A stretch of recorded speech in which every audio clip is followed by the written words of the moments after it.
fragile supply chains and rising protectionism, South-South collaboration is not optional, it is essential.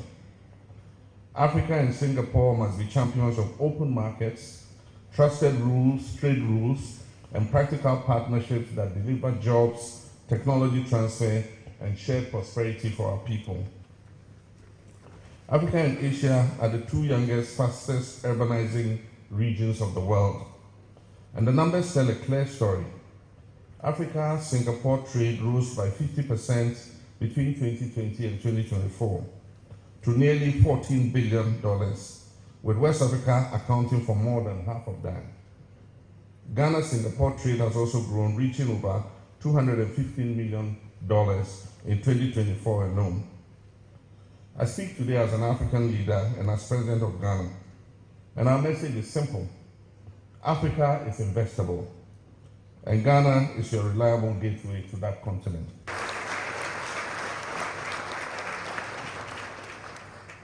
When I say it's a gateway, it really is. Ghana, if you look at the map of Africa, Ghana is like a little door, on that map. And aside from that, Ghana is the center of the world because it's a country where the meridian and the equator intersect. So we're located geographically, strategically. We're 1.4 billion people, young, fast urbanizing, digitally connected, rapidly growing middle class, and Africa's cities will host more than 700 million consumers by 2030.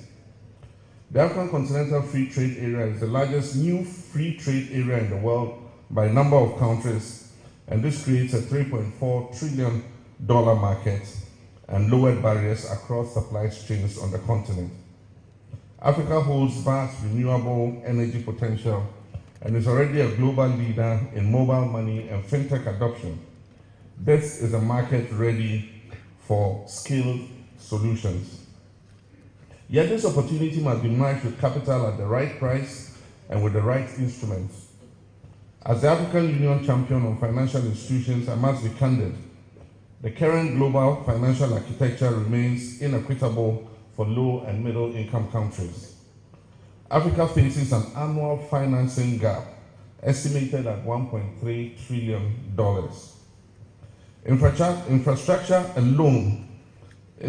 needs alone run between $181 and $221 billion per year. And the climate finance gap is about $213 billion annually. We're taking bold steps to build an African financial system that works for Africa.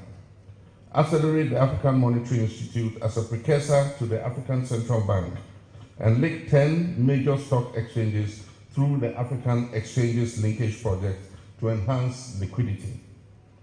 We're also scaling up the Pan-African Payment and Settlement System to enable businesses to settle cross-border trade in our own local currencies. And this is where Singapore's strength can be catalytic to this process. Singapore stands at the nexus of global finance, fintech, logistics, and green innovation.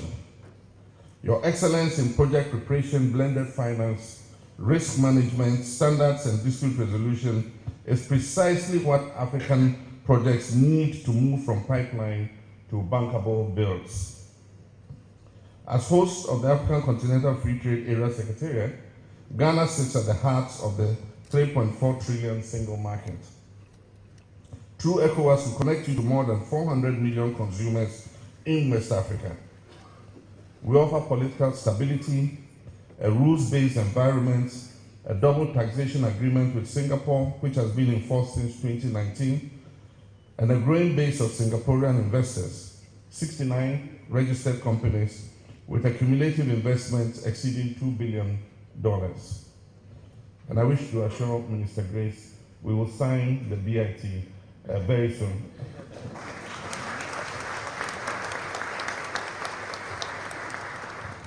Ghana, therefore, offers a trusted entry point to scale across the continent. We know that credibility is earned, not acquired. We're pursuing a deliberate national reset, stabilizing our macroeconomy, restoring confidence, and reforming how we do business. Inflation is easing, the local currency has stabilized, and ratings outlook are improving. We're simplifying regulations through our business regulatory reforms, and we're reviewing our Investment Promotion Act, including the removal of minimum capital thresholds to foreign investors to make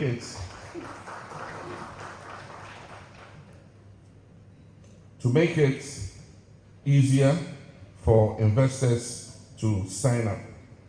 The Investment Promotion Act is to be laid before Cabinet for approval very soon. Our economic strategy is anchored in productivity, exports, and jobs. We call it the 24-hour economy for a reason. Ghana is open for business 24 hours a day. We're aligning infrastructure, incentives, and skills so factories, farms, ports, and service centers can operate around the clock shifts safely and competitively. At the core of this is the Volta Economic Corridor, our most ambitious integrated development to date. The corridor has 4 pillars. The first, irrigating more than 2 million hectares for year-round farming. The second is agro-industrial parks for textiles, pharmaceuticals, and food processing. The fourth, tourism and hospitality along one of the world's greatest inland lakes. And the fifth, transforming the Volta Lake into a cost-efficient inland transport spine that reduces logistic costs and linking farm factories to the market. We're complementing all this with catalytic projects like the Legon Pharmaceutical Innovation Park, the Kumasi Machinery and Technology Park, the Akosombo and Japon Garments and Textiles Park, the Digital TVET Centers of Excellence, and Renewable Energy Corridors. Our Big Push program, infrastructure program, will accelerate construction of roads, power, and digital connectivity to crowd in private capital and unlock scale. Singapore's strength aligns perfectly with Africa's and Ghana's priorities.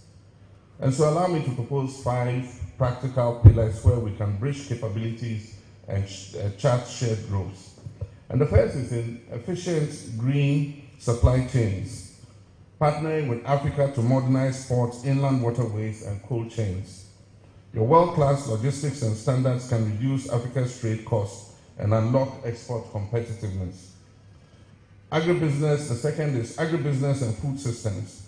From precision irrigation to processing and packaging, Singaporean technology and African skill can turn our farms into reliable suppliers for Asia, the Middle East, and Europe. The third is clean energy and carbon markets. Ghana and Singapore signed an Article 6 implementation agreement in 2024. We've established a Carbon Markets Office and Ghana Carbon Registry, anchored in new environmental legislation to ensure transparency and alignment with international standards. To invest with us in renewable energy, waste-to-energy, regenerative agriculture and forestry, generate high-integrity credits while delivering jobs, clean air, and resilience. The fourth is in the digital economy and services. Build with us on e-payments, cybersecurity, digital identification systems, and smart government. Create BPOs and shared service hubs to serve Africa from Accra 24/7. The fifth is advanced manufacturing and critical minerals. Ghana has strong manganese output, significant lithium potential, alongside graphite, gold, copper, and rare earth prospects.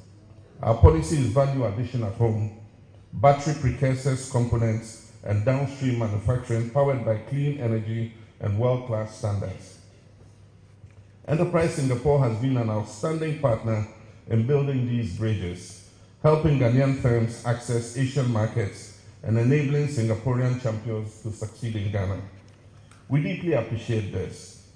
Together, we can scale up what works: project preparation, blended finance, guarantee instruments, and SME matchmaking, so that more deals move from MOUs to implementation. And so to the business leaders in this room, I want to extend a special invitation. On day 3 of this state visit, as part of the Africa Forum, we'll hold a presidential business roundtable. Join us, bring your teams, put Ghana's readiness to the test. We'll showcase bankable projects, provide direct access to our regulators, outline incentives for strategic investors, and offer a one-stop investor concierge so decisions can be made quickly and confidently. Our position is straightforward: a stable, reform-minded country connected to the African Continental Free Trade Area, a 24-hour economy that matches your needs for speed, reliability, and standards, a pipeline of investable projects in agribusiness, logistics, manufacturing, energy, digitalization, and tourism, and a partner that values integrity, predictability, and long-term relationships. In return, Ghana and Africa ask for what Singapore does best: practical collaboration, technology transfer, disciplined project execution, blended finance, and a shared commitment to skills development. When Singaporean and African firms collaborate, we will create jobs for our youth, we will diversify global supply chains, and drive growth in sustainability and prosperity. I thank you very much for your attention.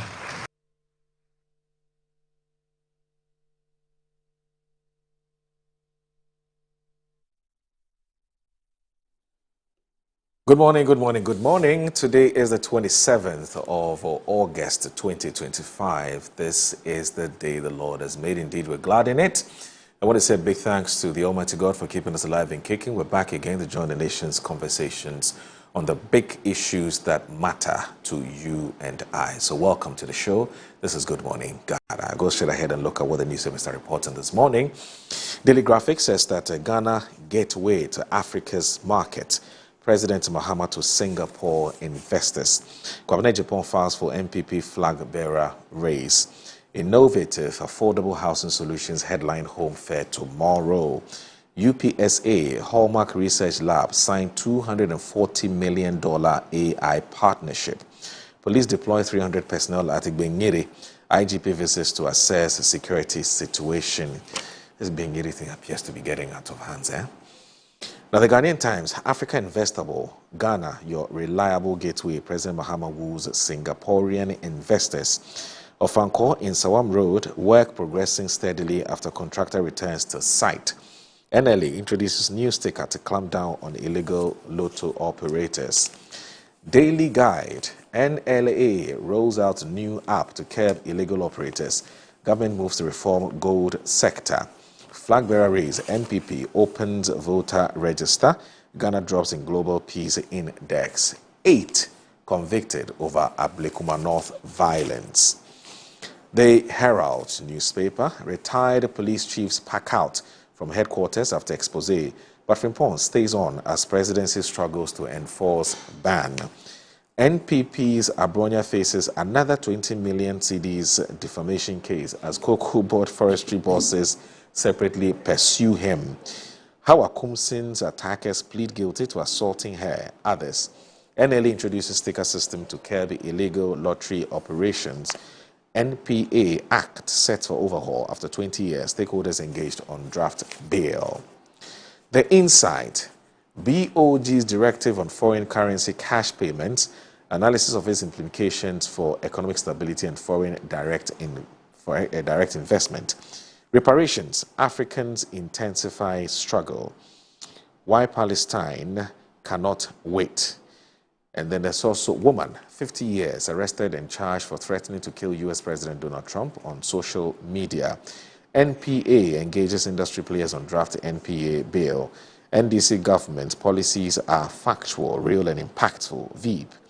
I had no weapon on me before being attacked in high taxi. Mamprobi Asafwache fires back. The Daily Statesman. Let's put Ghana on war footing. Kwabena Japan files nomination for NPP flag bearership.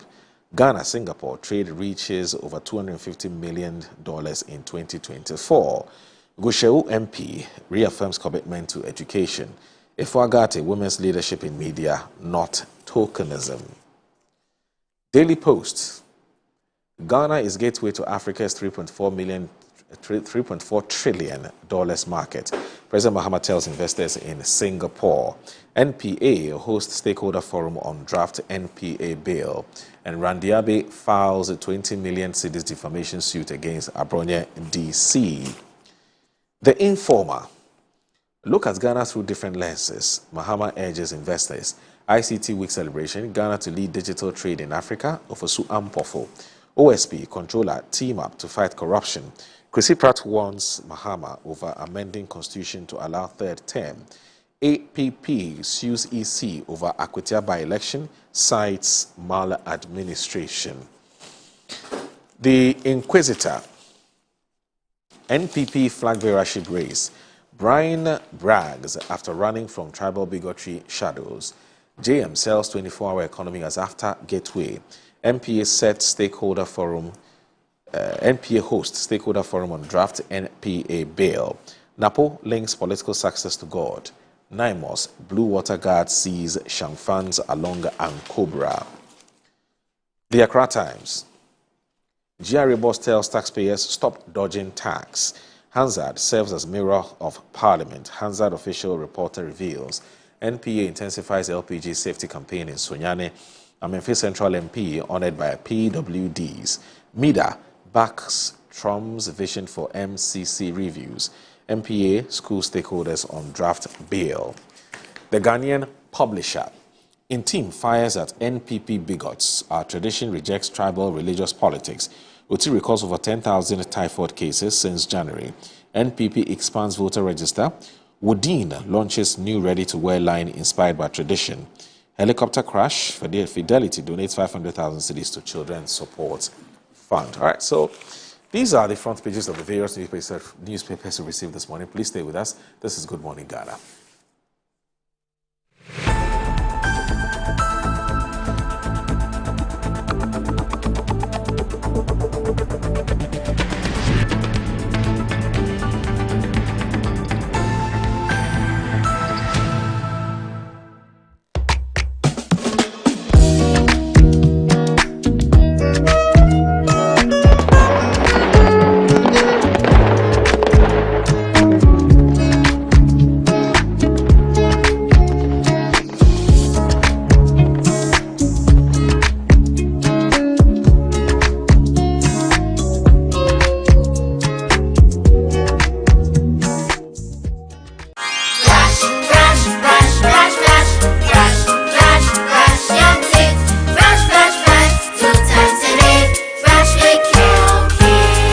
Hello, my friends. My name is Kelkit Toothpaste. Wow. I was made to be gentle on your gum, but protected.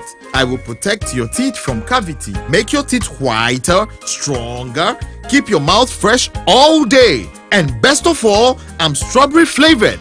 So put on a smile and try me. That's amazing. Just try me. That's my job. If you say so, jump on my brush.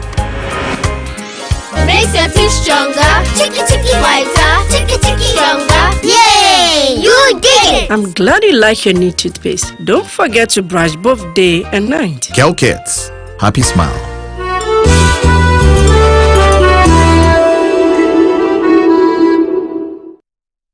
I'm here at Mycom JA Limited to show you the Promethean Active Panel, the ultimate tool for corporate institutions, hospitals, schools, and your home. With its crystal clear 4K display and an unbreakable screen with an ultra responsive touch technology, this isn't just a screen, it's a game changer. For corporate institutions and in schools, this active panel can be used for Zoom meetings and PowerPoint presentation. And oh, your homes are not left behind. You can use it to watch all your favorite programs by just connecting to a Fire Stick, and you can get access to channels like Netflix and Amazon, and voila, you are in there. At Mycom JA Limited, we provide you with the best quality products from the United States of America with 1-year warranty. You can get an active panel at a discounted price of 18,000 Ghana cedi only, and it comes with a Fire Stick, a webcam, and a microsystem. You can locate us at Chado Container behind the Trade Fair. Visit Mycom JA Limited today and elevate your tech. Yes, next. Hey, Nadia Benson, Asamo. Me didn't tum. Mr. Femi Kakalika, just call me cockroach. Now, Mr. Femi once now. Hey, that's on you. Improve car. Yeah. Captain Mosquito, double the accent.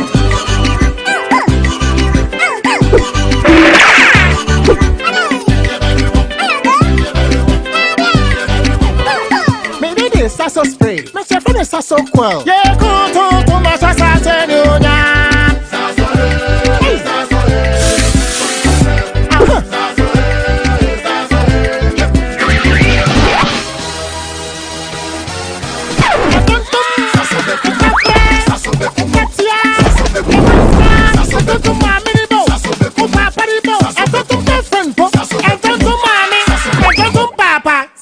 Come tum preko.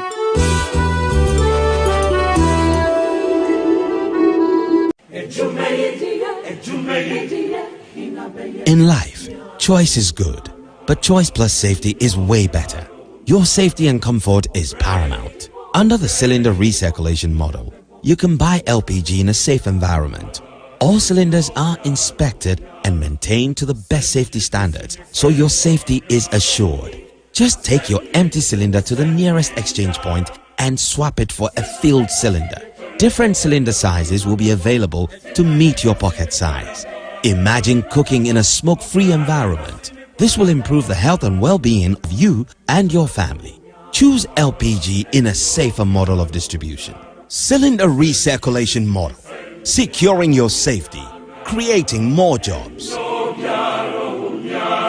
A message from the National Petroleum Authority under the patronage of the Ministry of Energy.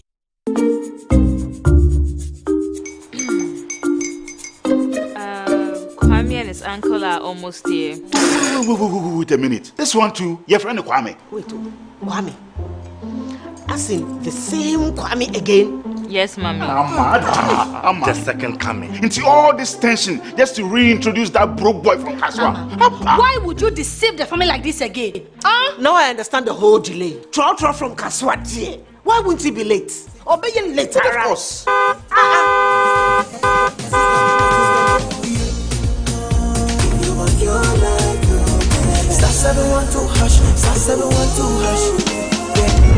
Go be the luckiest, go be from Georgia be luckiest, from not the cause she be luckiest. Yeah, you go be luckiest. No matter why you're luckiest, everybody go be the luckiest. That's Kwame! Senya God the apple boom. If you put it toye, so would the coming of the son of man be. Is that his car? Everywhere. Dial *712#. Choose your ticket. Enter your lucky number. Follow the prompts and let destiny handle the rest. This promotion is regulated by the NLA on the Caritas platform. Some loves are born in the blink of an eye. I've been madly in love with her since the first time I saw her. Then let's get married today. I'll be the happiest woman in the world by your side. And they kill your soul in a flash. Televisa presents You Are the One. Angela dreams of keeping her promise to be a great doctor and help her people. To Alvaro, ambition is stronger than his dream. And this greed will lead him to commit the worst betrayal to the woman he loves. I will have a husband no matter what. Samantha, will you please marry me? Turning all her dreams into painful disappointments and dangerous consequences. I've been waiting for you to answer my calls, Alvaro. I haven't heard anything from you. I've sent you so many messages, but you've never responded. Have you left the bus station? I just want to pay my debt and get out of here. Her photographs are going to sell fast, and she will be our gold mine. Our clients will love those. Are you looking for a boyfriend?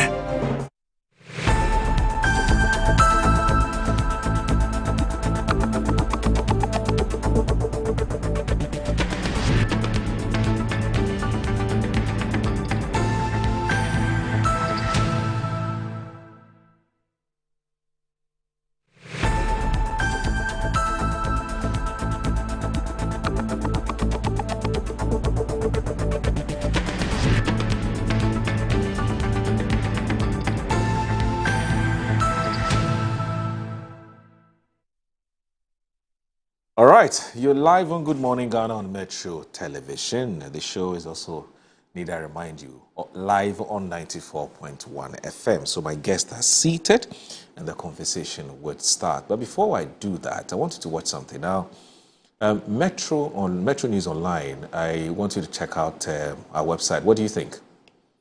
You know, give us some feedback on what you think about our website. There's some fantastic stories, breaking news, all that you need to know about what's happening in our dear country, Ghana. And even beyond, please check out our website and let us know what you think or how the experience has been like. So there we go.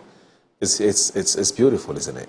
Yeah, very easy to use. It's very, very, very easy on the eyes. The stories have been written in ways that you would enjoy reading them and so on and so forth. So check out, that's Metro News Online. And it's fantastic. Also check out our new logo. On your left, down corner, yes, we have a new Good Morning Ghana logo. And, yes, we keep improving every minute. Anyway, so our guests are here, as I did indicate, and Wednesdays, as you do know, most of the times, Mr. Kwesi Pratt, unless of course he's out of town or he just can't make it, will be here on Wednesdays. So he's a regular on Wednesdays. Mr. Kwesi Pratt Jr. is a journalist and a statesman. Good morning, sir. Thank you very much for joining us on the show. Good morning, it's always a pleasure to have you join us. And also joining us on the show, he hasn't been here in a while. He went hiatus kakra, and perhaps he'll be telling us what he's been up to. He's my senior Santa. Once a senior, always a senior. When they were in school, we were not there. So much respect. I'm talking about Andrew Kofi Mensah. Good morning, sir. Morning. Why are you making it sound as if I'm old? I'm a very young man.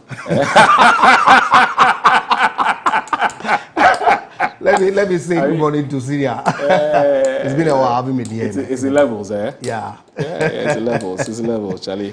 You're early 50s, aren't you? Yes, I am. Yeah, but you look good. Actually, 1052 last May. Yes.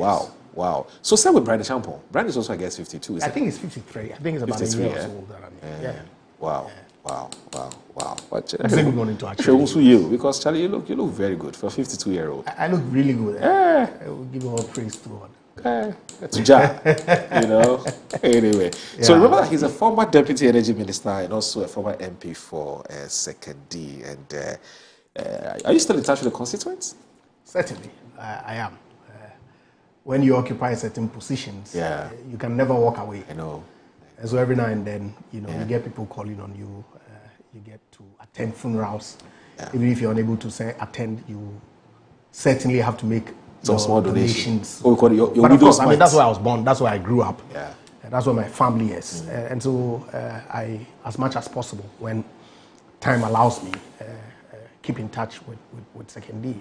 Of course, with our primaries coming up, presidential primaries, I necessarily have to be there to, as it were, work for my preferred candidate, which is His Excellency Dr. Alhaji Mahmoud Bawumia. And so I plan to go to Second D this weekend and in subsequent weeks in the run-up to the primaries to make sure that we consolidate the gains that we made in 2023 to retain him for our upcoming general elections in 2028.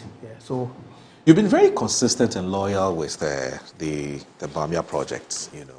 You've not jumped ship, you've not shifted any camp and so on. But we'll have a conversation about that later because one of the things I want to talk about. But obviously, I saw a story in today's Insight newspaper, and it is quite consistent with a certain principle you've always stood for. And I thought that would bring it to the attention of the Ghanaians. Last week Wednesday when you were not here, we had as usual, people calling to ask, why Kwesi no there? And I said, well, the man is out of town. So now, apparently, the man was in essay and championing issues about reparation. And the Insight today has captured a story here. It says, Reparation, Africans intensify struggle. And it said, the fight for reparations for the gruesome, I'm reading the story. Now, the fight for reparations for the gruesome atrocity committed against Africans has been intensified with the convening of an expert consultative meeting in Johannesburg, South Africa, from August 20 to 21, 2025. The meeting was attended by lawyers, academics, and activists from all over Africa to seek advisory opinion on the right to reparations. It was convened by the Pan-African Lawyers Union, PLU for short, and the Care for Applied Legal Studies of the University of Witwatersrand in Johannesburg, South Africa. Now, participants resolved to request for an advisory opinion from the African Court of Human Rights on human rights and people's rights.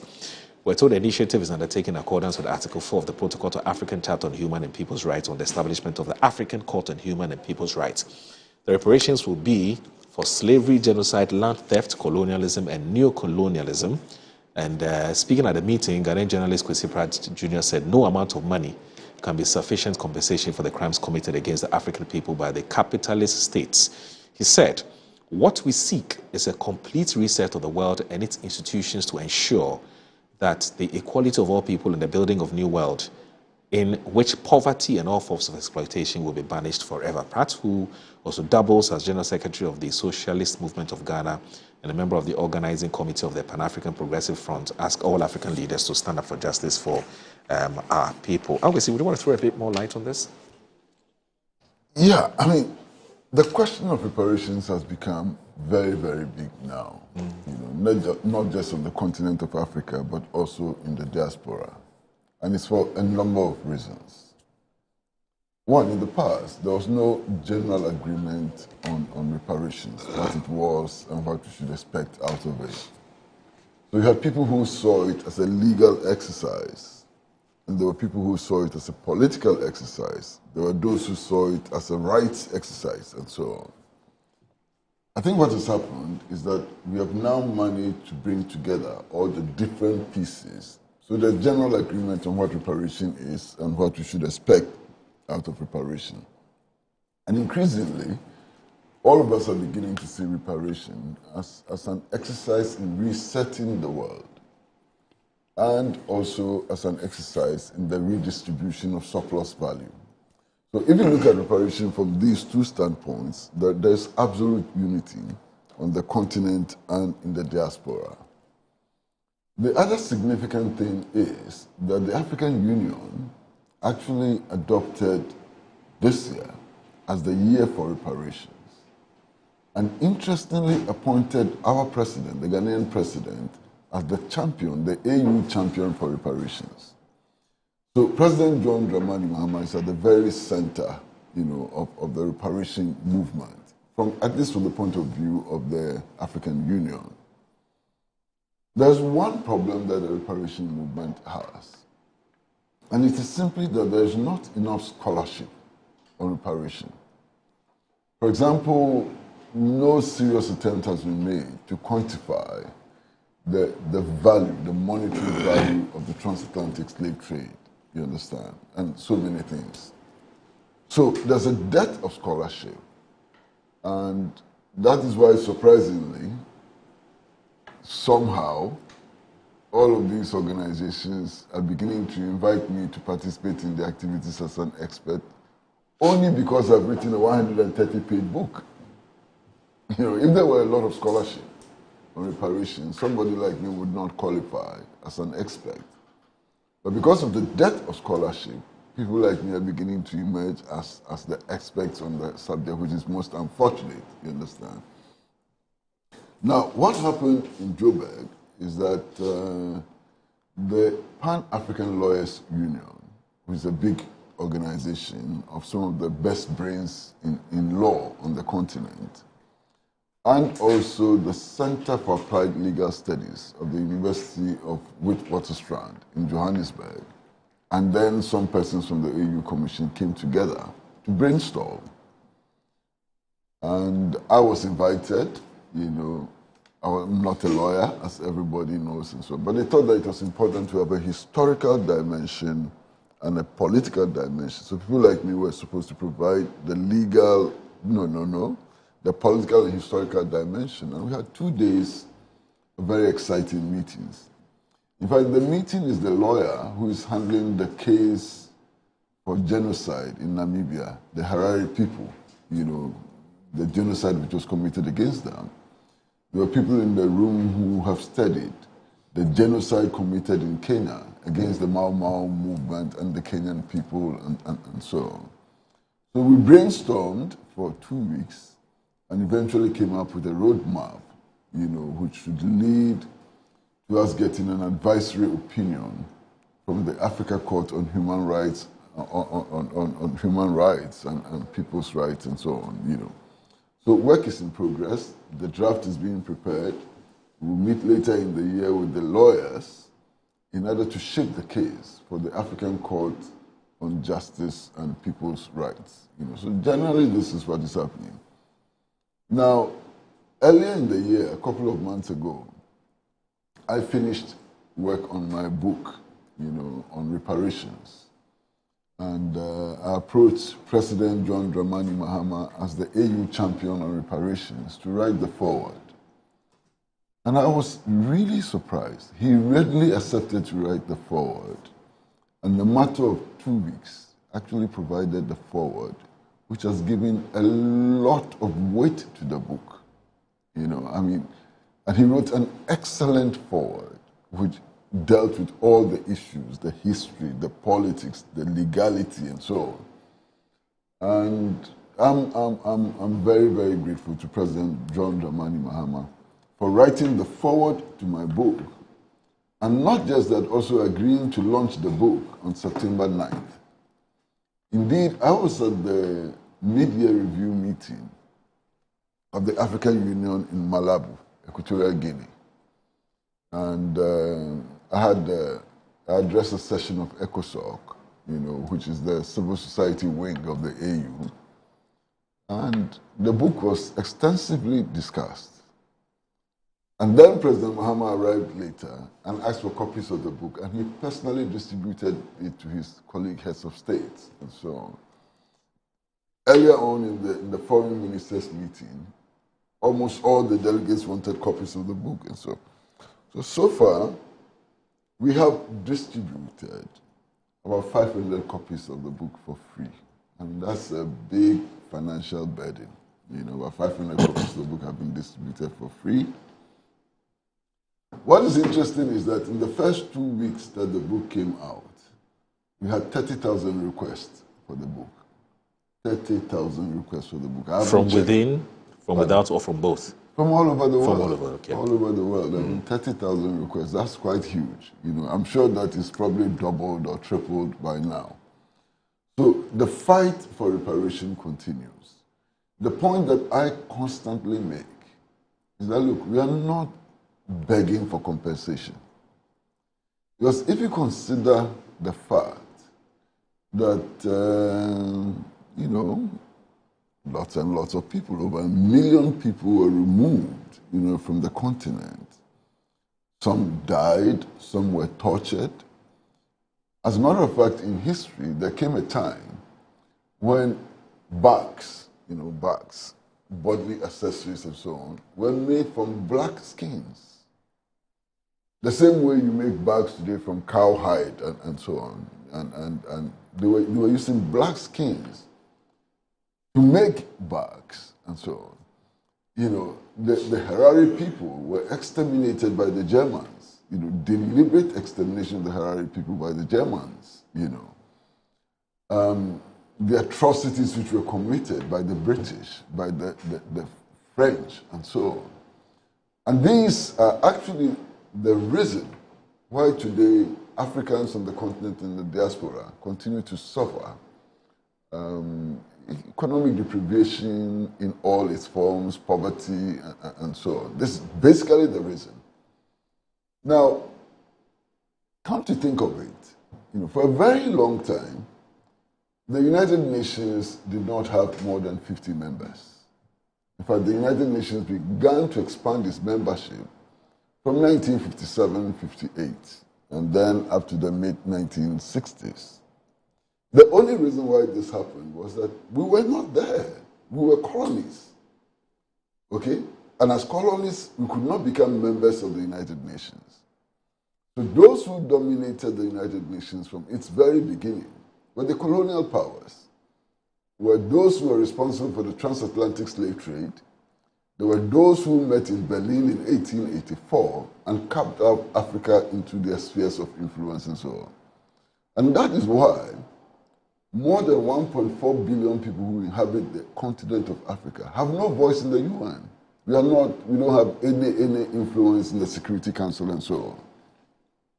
So to address this injustice and imbalance, the United Nations need to be restructured completely. And Africa needs to have a voice on the Security Council. But even more importantly, the institutions of the UN, like the International Monetary Fund and the World Bank, need to be reconstructed completely to reflect our interests. We become victims of the pursuit of neoliberalism by these institutions. And it's because of the way they were set up. They were not set up to protect us. They were not set up to facilitate our development and so on. They were set up largely to protect the colonial powers, the colonial metropolis, And I think that there's the need to reset all of these institutions in order to make reparation meaningful. So work is going on, the agitation is growing, the struggle is intensifying, and even those who cannot necessarily be described as revolutionaries and Pan-Africanists and so on are joining the struggle because it makes a lot of sense to reset this world, to remove the inherent institutional disadvantages that have been imposed upon the African people on the continent and in the diaspora. And the battle is intensifying. And I'm quite confident that we will win this struggle, just like we won the national liberation struggle. I just think that we've talked enough. This reparation conversation is starting. I mean, I've been in this media industry for 24 years, talking about reparation. It doesn't seem to me, Andrews, that we really know what we want and how to get it. I mean, Kwesi Price has just told about there's about 4 schools of thought that have emerged. There are those who look at reparation purely from a rights angle, some from a moral angle, from a legal angle, from an economic angle. I mean, what are we doing? Yeah, I'm glad you mentioned that this really is not new. We've been at it for God knows how. I mean, especially on the internet. I just saw a story. Yeah. 29th March 2007. Yeah. President Kufuor punches the hornet's nest of reparations. Only 2 years ago, 15 November 2023, call for reparations, a valid demand for justice. President Akufo. 2024 September 24th, Akufo renews calls for appropriate slave trade reparations. Sure, if you go down, you will see the work that Mr. Mahama did during his first term.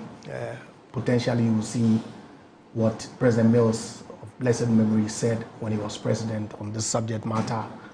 You'll probably find, statements that were made by former President Rollins. Indeed, in my former life, I used to work with an NGO, African Legal Aid. Okay. And one of the key issues that was front and center in the advocacy was reparations. Okay. And so I've done some minimal work, I would say, because it was a long time ago when I came out of law school in 2004, thereabout.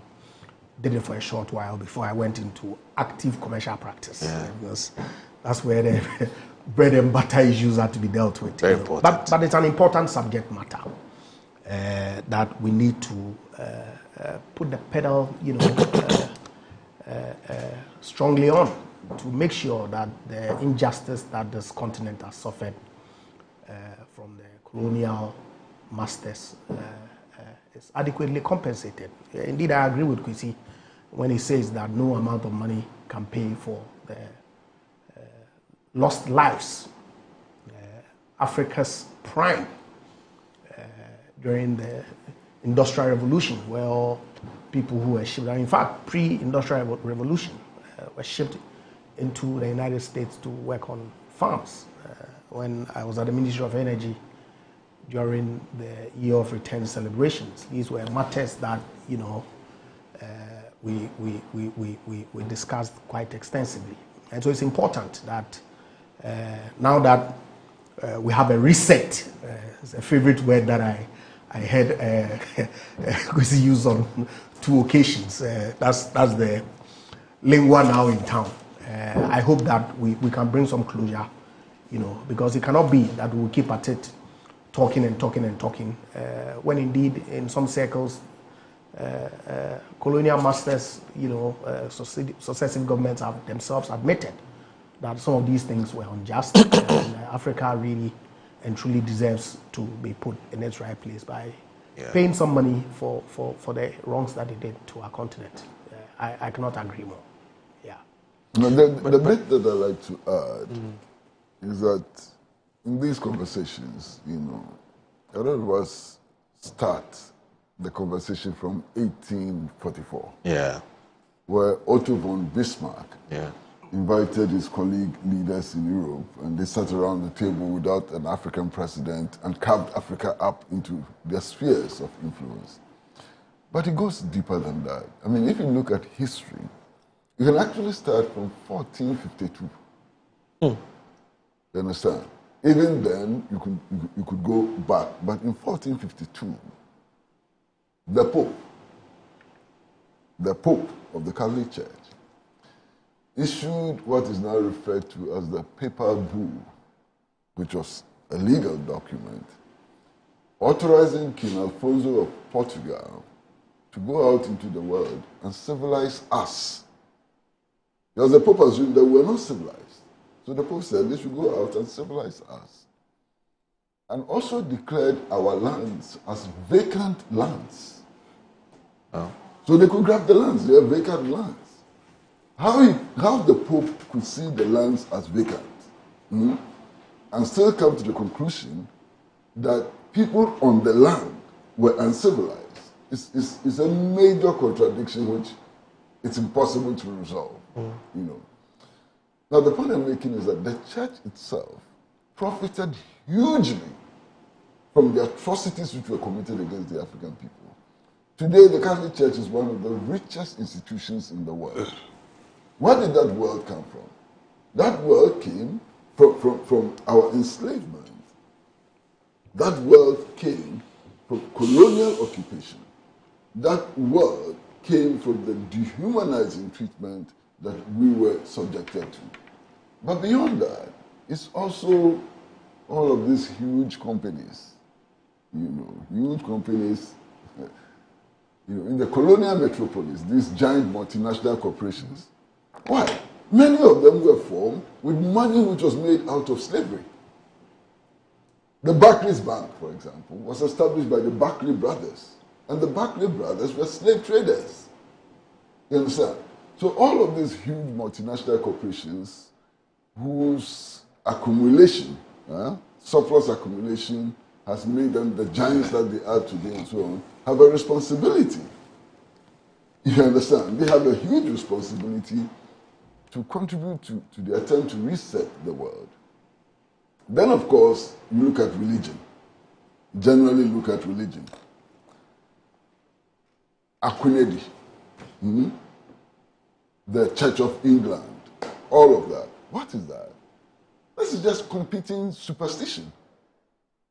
Just competing superstition. They are all just superstitious institutions, and they are competing for supremacy and so on. But through these processes of colonialism, of genocide, of racism and so on, the African superstitious institutions were destroyed. To the extent that today Africans feel that their own superstitious institutions are inferior to the superstitious institutions of the West. To the extent that in Ghana, we have had presidents who said that, look, at state functions, there should be no pouring of libation. And that only Christian rituals and Muslim rituals should be allowed. In the face of the evidence provided by Bishop Kwesi Sapon, who has written to say that the pouring of libation is not substantially different from the taking of the Holy Communion. And so, our leaders are so ignorant, excessively ignorant, confused, victims of colonial indoctrination to the extent that they will not allow the pouring of libation as state functions. And only 2 weeks ago, the Gamanche, Churu, I think, Churu. raise this issue. These are all issues on the table that we need to look at. You know, the religious impact, the impact for business, and so on. You know, we have a long way to go, and it's a long battle. You know, but I know that we will win. But Bubu, yeah. Do you think that perpetrators of this, or the perpetrators of these heinous crimes or atrocities against us, are prepared to give us what we want? So really, it's a question of whether the sins of the first and second or third generation should be visited on the 9th, 10th, and 11th generation. Okay. But I guess it's a conversation that we need to keep having. Because if one will argue that if the 9th, 10th, and 11th generations have benefited from the fruits of the first and second generation, like the reference to the Barclay brothers that Kwesi raised, then the question is, should they not be able to be in a position to then pay for the sins of their forefathers, as it were? You know, but it's a complex issue. It is. Had it not been for that, it's not that complex. But of course, I mean, we've been at it for years. Yeah. So if it was that simple, I'm sure we would have resolved it by now. Yeah. I mean, okay. So really, anyway, Bobo, there's an assumption in what you're saying that the atrocities have stopped. They haven't. They are continuing. They are continuing today.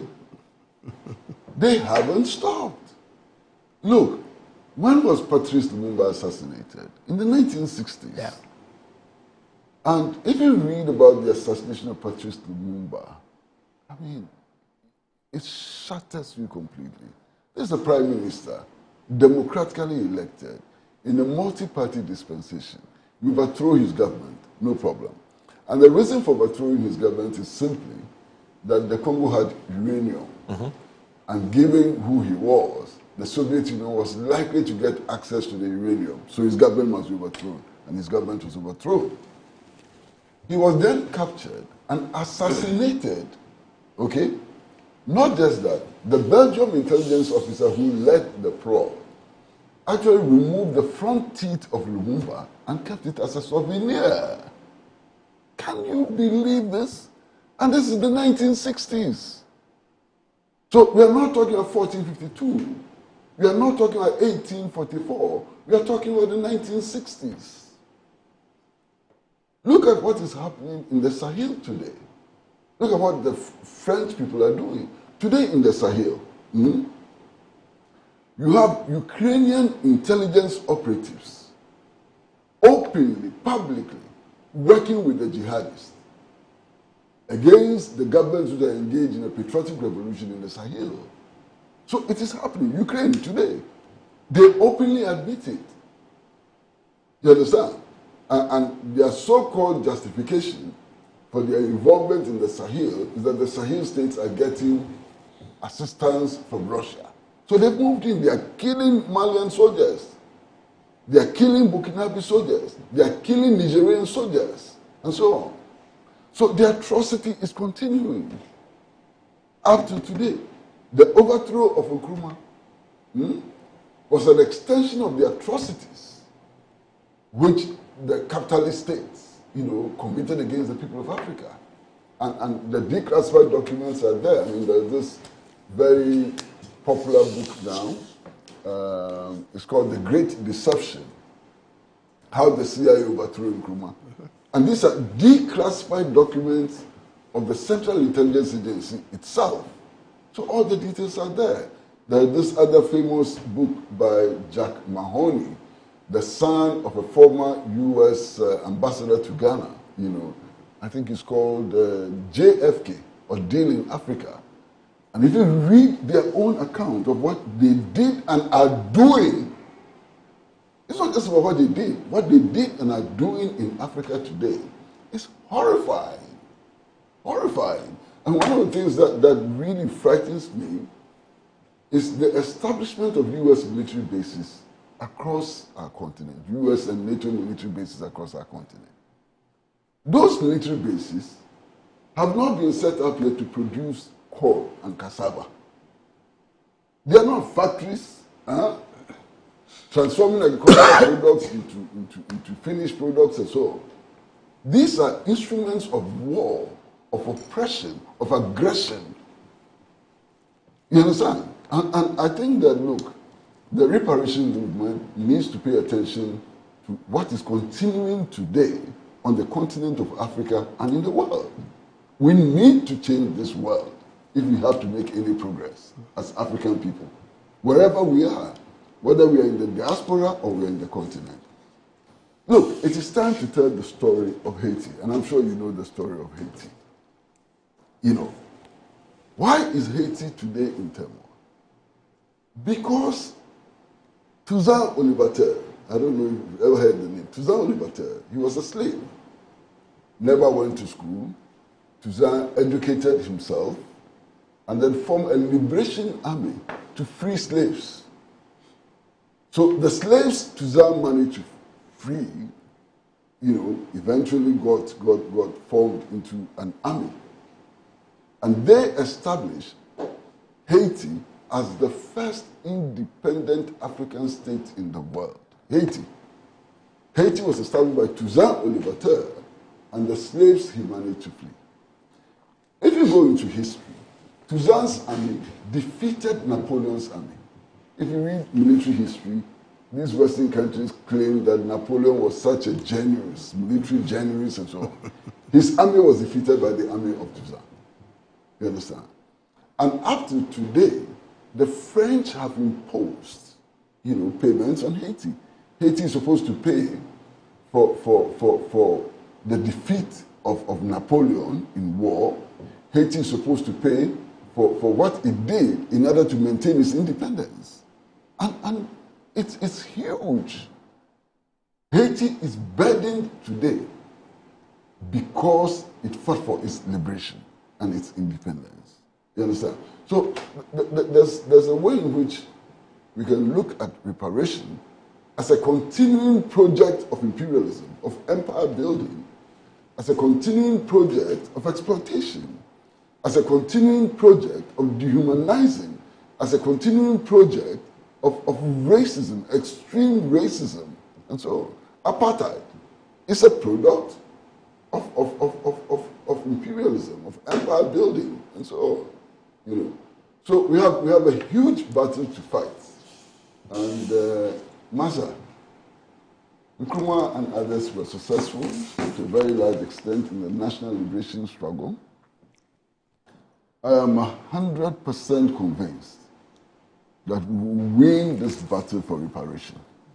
We will reset the world and make the world, you know, a place that all of us can live together as equals, irrespective of our color, irrespective of our geographical location, and so on. After all, the historical evidence is that all human beings, you know, originated from Africa. That's the historical evidence. So we are essentially one people. I mean, if you look at the religious claims,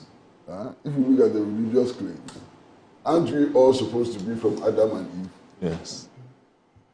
So how come that all of us came from Adam and Eve, and yet some are superior to others? And so it doesn't make sense. Yes.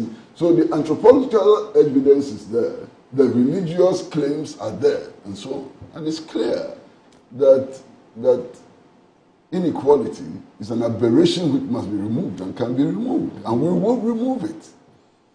Right. I mean, it's a view that I associate myself with entirely. Save that, you know, whether we really are determined to achieve results, as opposed to mere talking. And if we are determined to achieve results, what concrete steps are we actually taking to take us there?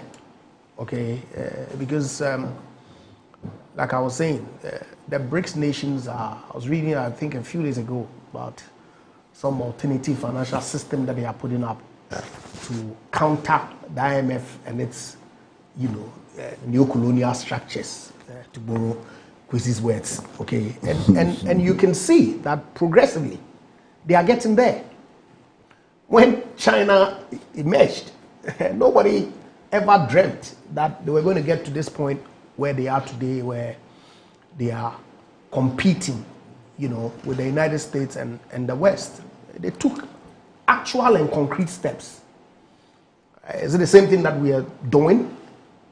If not, then we better up our game, because what tools can we employ to force the hand of our brothers from the West from righting the wrongs that were visited upon Africa and the Caribbean and all the countries that have suffered from the injustice of the world order. And that's all I'm saying, that I hope that the reset is actually intended to achieve not the ones that we see within our local jurisdiction, because I frankly haven't seen any reset since January 7th, 2025.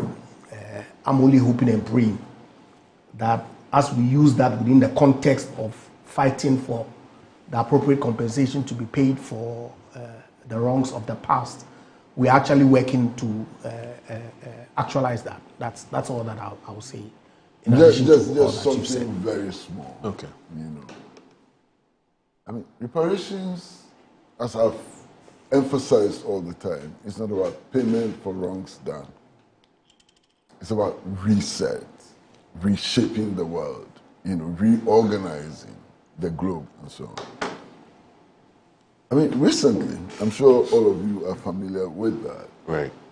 The Western countries are saying, they are ready to return artifacts stolen from us. Mm-hmm. Indeed, only yesterday, the skull of one of the kings in Madagascar was returned. Only yesterday. Mm-hmm. You understand? And so, what I find interesting is that in these agreements that we are signing with their museums and so on, they are loaning the artifacts they stole from us to us.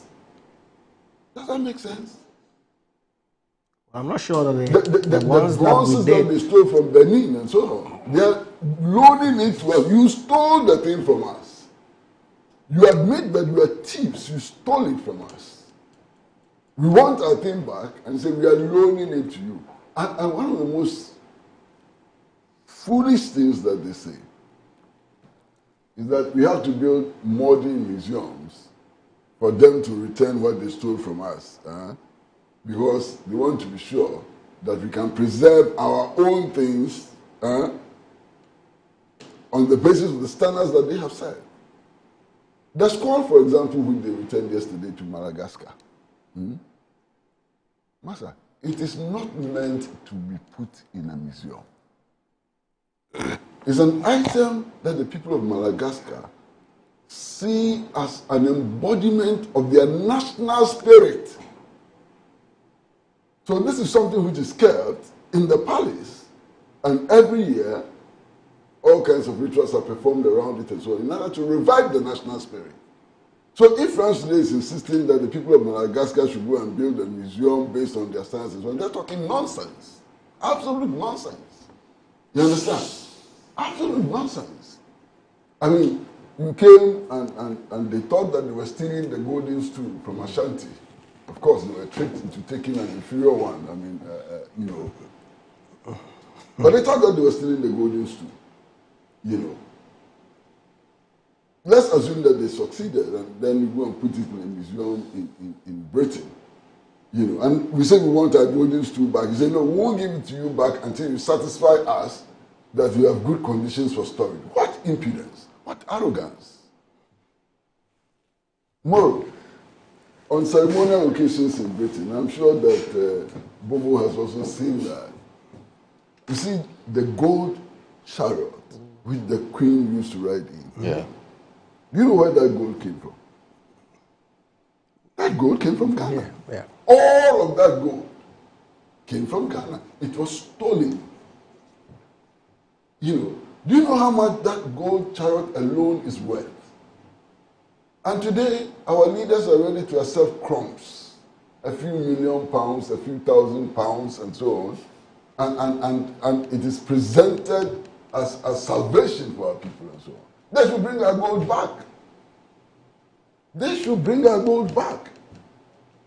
And they should stop stealing more gold now. Because without their thieving, we can be able to build prosperous nations in Africa. Without a doubt. All right. So our president has been very busy. He's been to Japan, that's East Asia, and he's been to Singapore, that's Southeast Asia. And it appears that some goodies have come out of these visits. Now, the Daily Graphic today reports about it says Ghana gateway to Africa's markets. President Mahama to Singapore investors. I want us to look at that story by Kester Abraham Crunchy. It says Ghana is a reliable gateway for international investment into the African continental free trade area after President John Dramani Mahama stated and expressed the need for stronger South-South cooperation with Singapore in a fragmented world. Addressing a gathering of ministers, trade officials, and corporate leaders at the 8th Africa-Singapore Business Forum yesterday, President Mahama declared Africa as fundamentally investable and called for deeper partnerships to harness the potential of the world's two youngest and fastest urbanizing regions. The forum was President Mahama's first official engagement at the start of his 3-day state visit to the Southeast Asian nation. With the global economy facing fragmentation, President Mahama argued that Africa and Asia complemented each other by their respective resources, markets, and expertise, and must become champions of open markets, trusted rules, and practical partnerships that deliver jobs, technology transfer, and shared prosperity. He, however, cautioned that the death knell of multilateralism is sounding, necessitating new alliances, especially amid tight global financial conditions. Now, citing compelling fundamentals, the president outlined Africa's immense potential, anchored by a young, digitally connected population of 1.4 billion people in a single market worth 3.4 trillion, and AFTA, for which Ghana hosts the secretariat. Africa is investable, and Ghana is your reliable gateway to the continent, President Mahama said in a presentation which was met with keen interest from the business forum, setting the stage for deeper economic engagements between the two countries.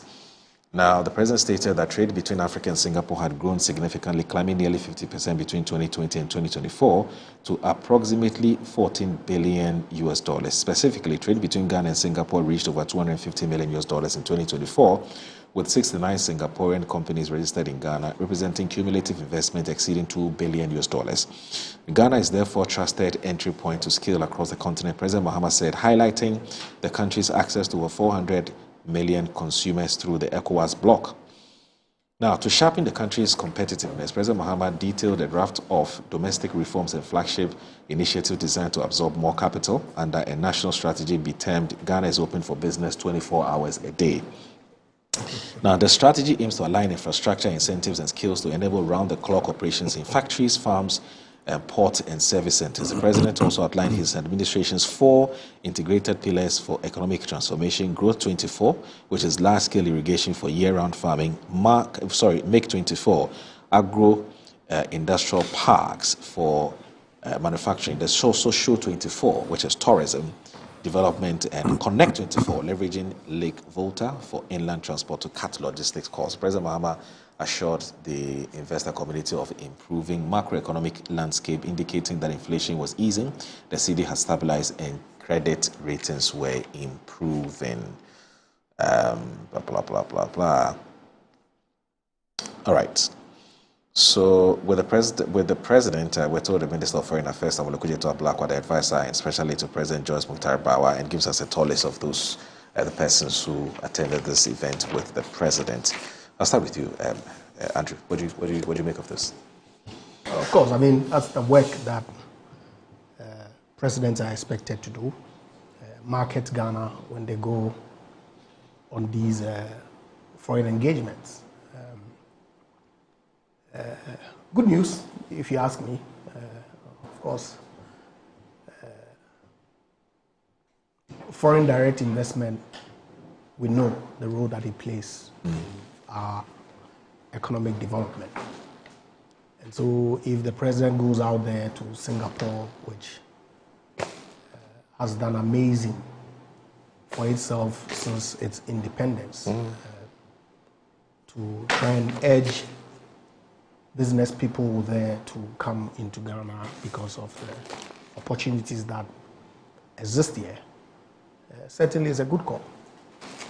So if the investments come, it will create jobs for the teeming youth of our country to have jobs to do.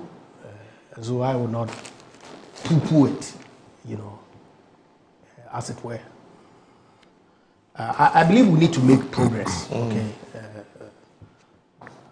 In the past, when presidents travel on important engagements such as this, even their mode of transport became an issue.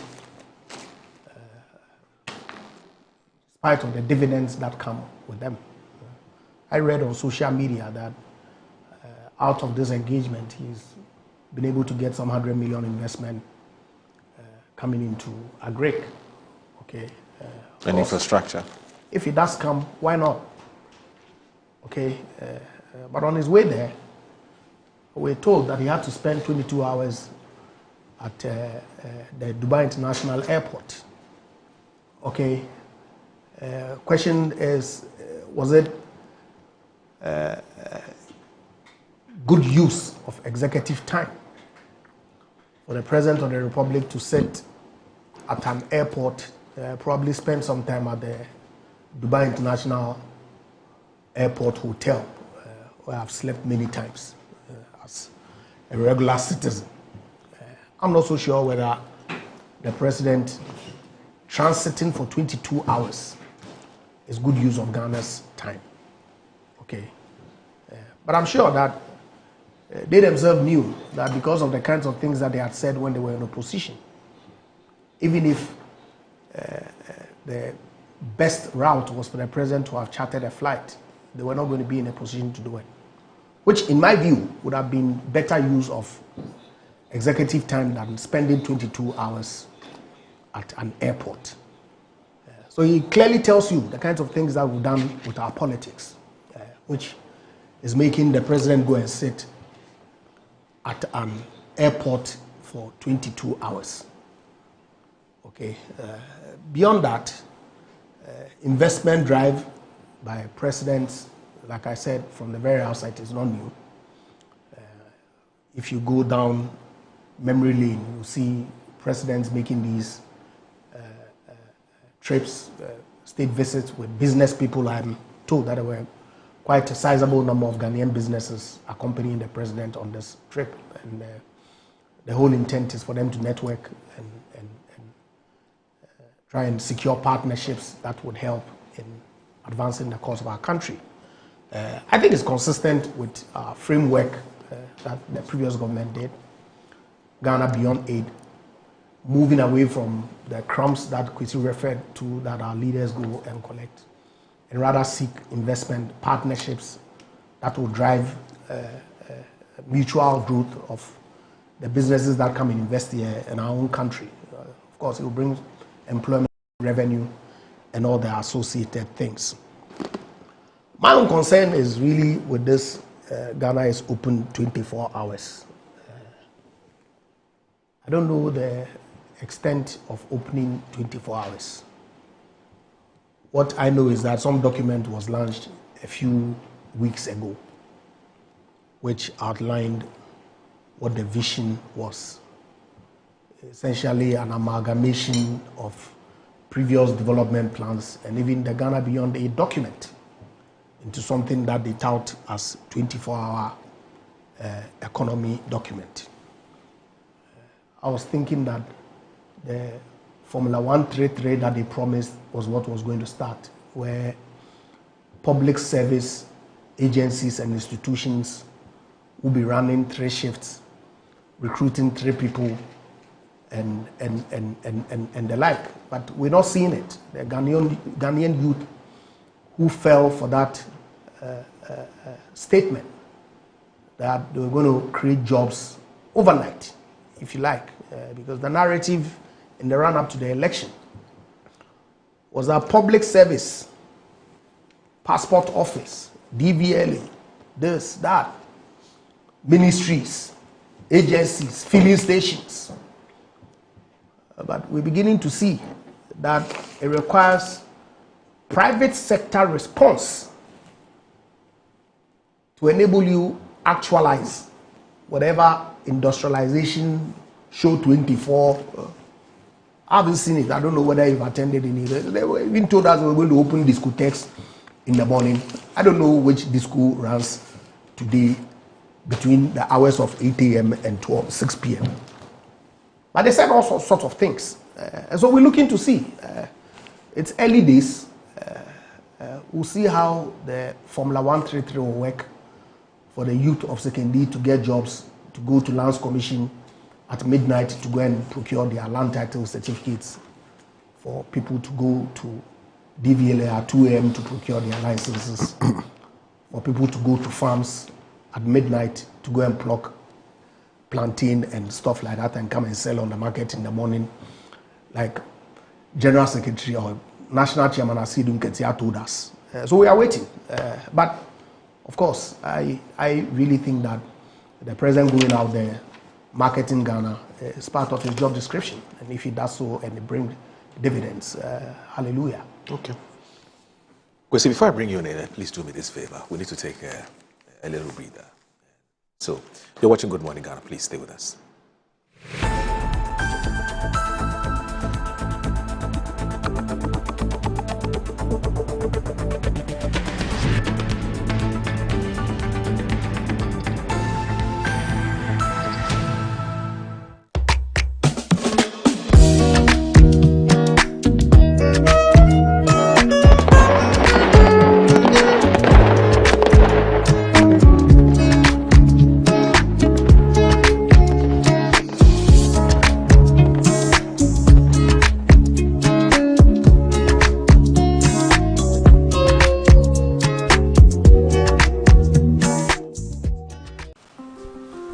iPhone papa. Ye wo homa.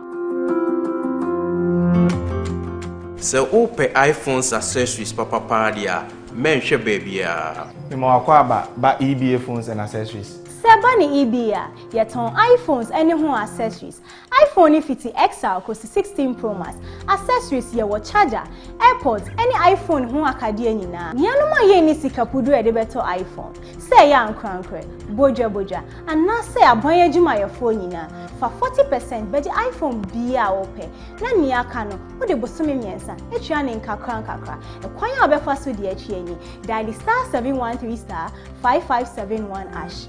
Oba, shenu so se wo de wo Ghana card. Eni nia ye kire se wo ye adwuma. Hwehwe ye kire kwan e wo circle mo. Eni tip tolling ye ni modern photos enchen ho a. Afein so, se wo ba American Mall, ye ni odo rice eni edi nhwani. Kuma senso ye wo edum Central Prisons roundabout ejekum abonsan ni mo. Freyen e wo numbers na ebu screen ni so no. EBA phones, no hassle cra.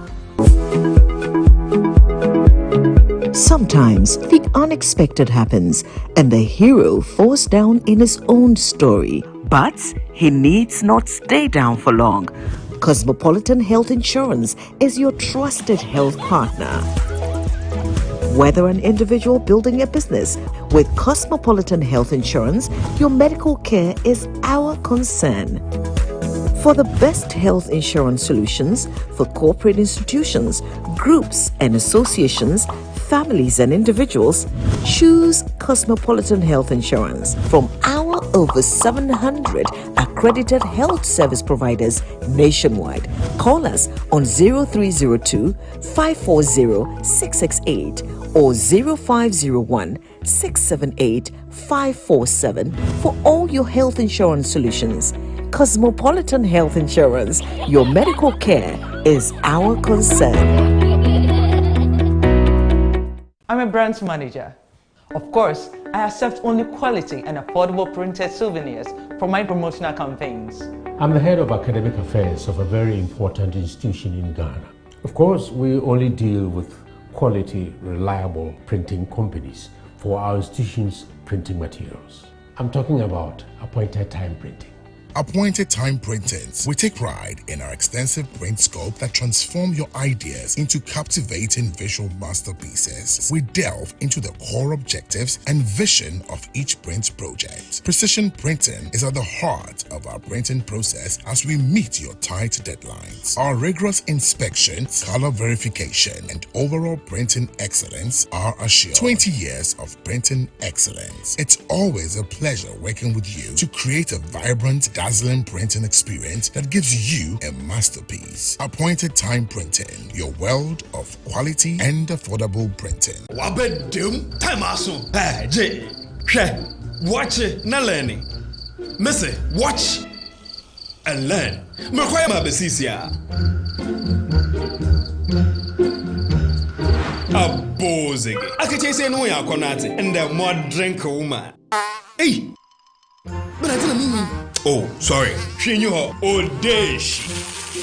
Eji, Dabio, baby wom. Ready? Hey, baby wom. Uncle. Ah, Eji. I'll cause some discomfort. Ah. Uncle. Sorry, well, Uncle, where would the dad? Why your funeral? At your phone for Aerofield Trading. Sorry, it killed them all. No mum share Nanda Daya was mosquito call Esudu Womunumu. Na say spray with them musa. Chaisima edronum ansana ko dynamo. And Kratoi FDA Ajatum. You are the one.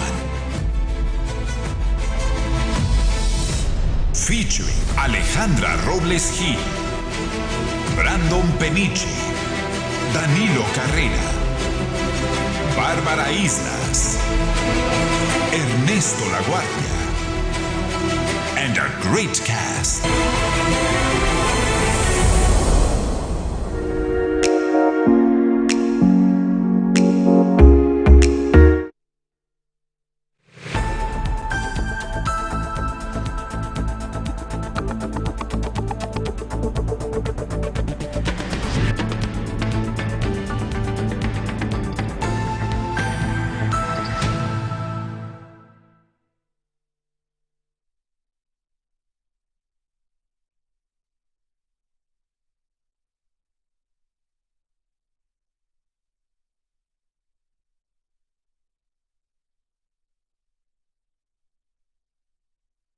Yeah, you're still live on Good Morning Ghana on Metro Television. With me here is Andrew Ejapa Mesa, former 2nd DMP and also former Deputy Energy Minister and also former Tourism Minister. Also with us is Mr. Kwesi Praz Jr., who is a journalist and also an elderly statesman, not just a statesman. Kwesi, so the president's in Japan and Singapore. What are your thoughts? Well, I'm not going to make any lengthy comment, but just to make the point that this is not just the story is not just about business promotion. Right. It's about so many things. One, the story is about the fact that our credit ratings are improving. And that's a fact, you know. The story is also about the fact that we have achieved some measure of stability with our national currency, you know. So that's the story. That's part of the story which needs to be told. I'm not very happy when Africa and Ghana are seen just as markets. We are not just markets. We are human societies with all the different dimensions. And that is how we have to encourage countries to deal with us. You know, not just as markets, but as human communities. Engage in all kinds of things and so on. Now, I say that part of the story just has to do with favorable credit ratings. The next question to ask is what value do you put on these credit ratings? And if you put any value on the credit ratings, how do you use them in order to ensure that our people have access to potable water? Yeah.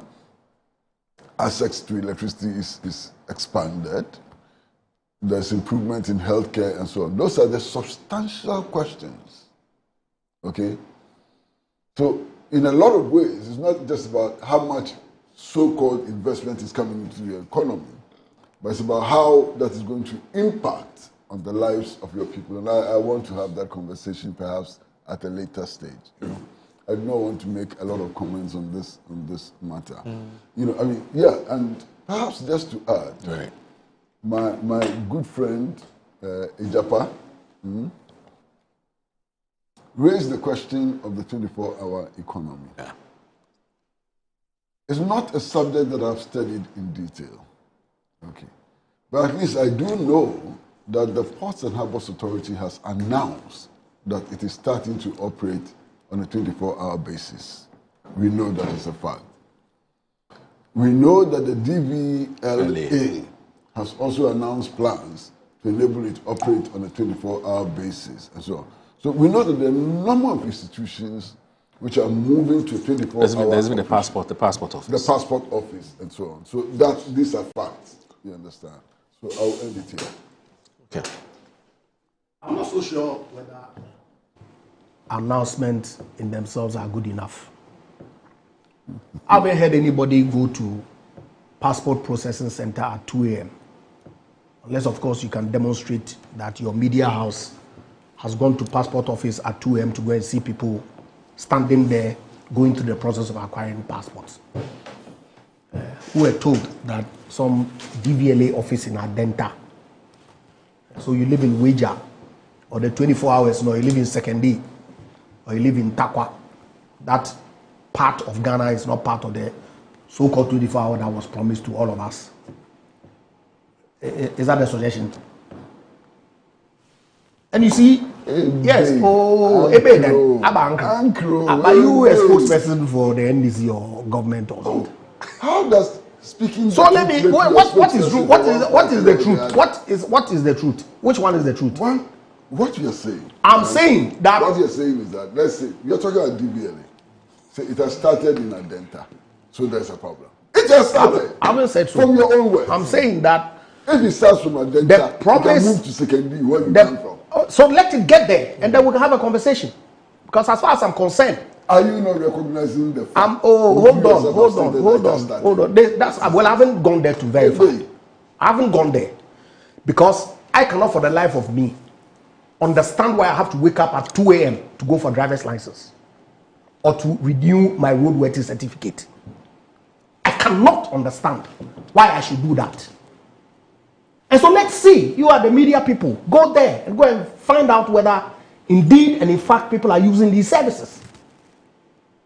And let the people of Ghana know. But the point is this, the promise was not made to the people of Adenta, it was made to Ghanaians. So open it in every district and we can begin to have a conversation. Or the people of Sekendi who desire to wake up at 2 a.m. to go to driver's license should come to Adenta for that. Is that the suggestion? I do not think so at all. And look, it's good. Our credit ratings are improving.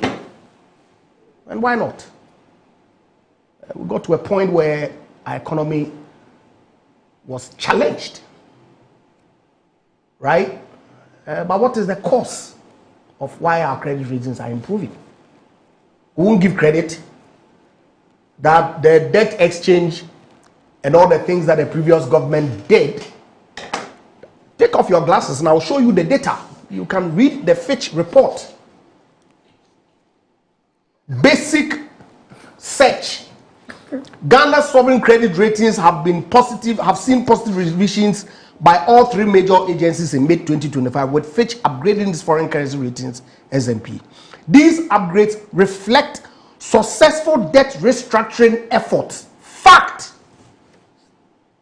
Sure, you've seen the document. But what were we told? And the debt restructuring, was it Akufo-Addo debt?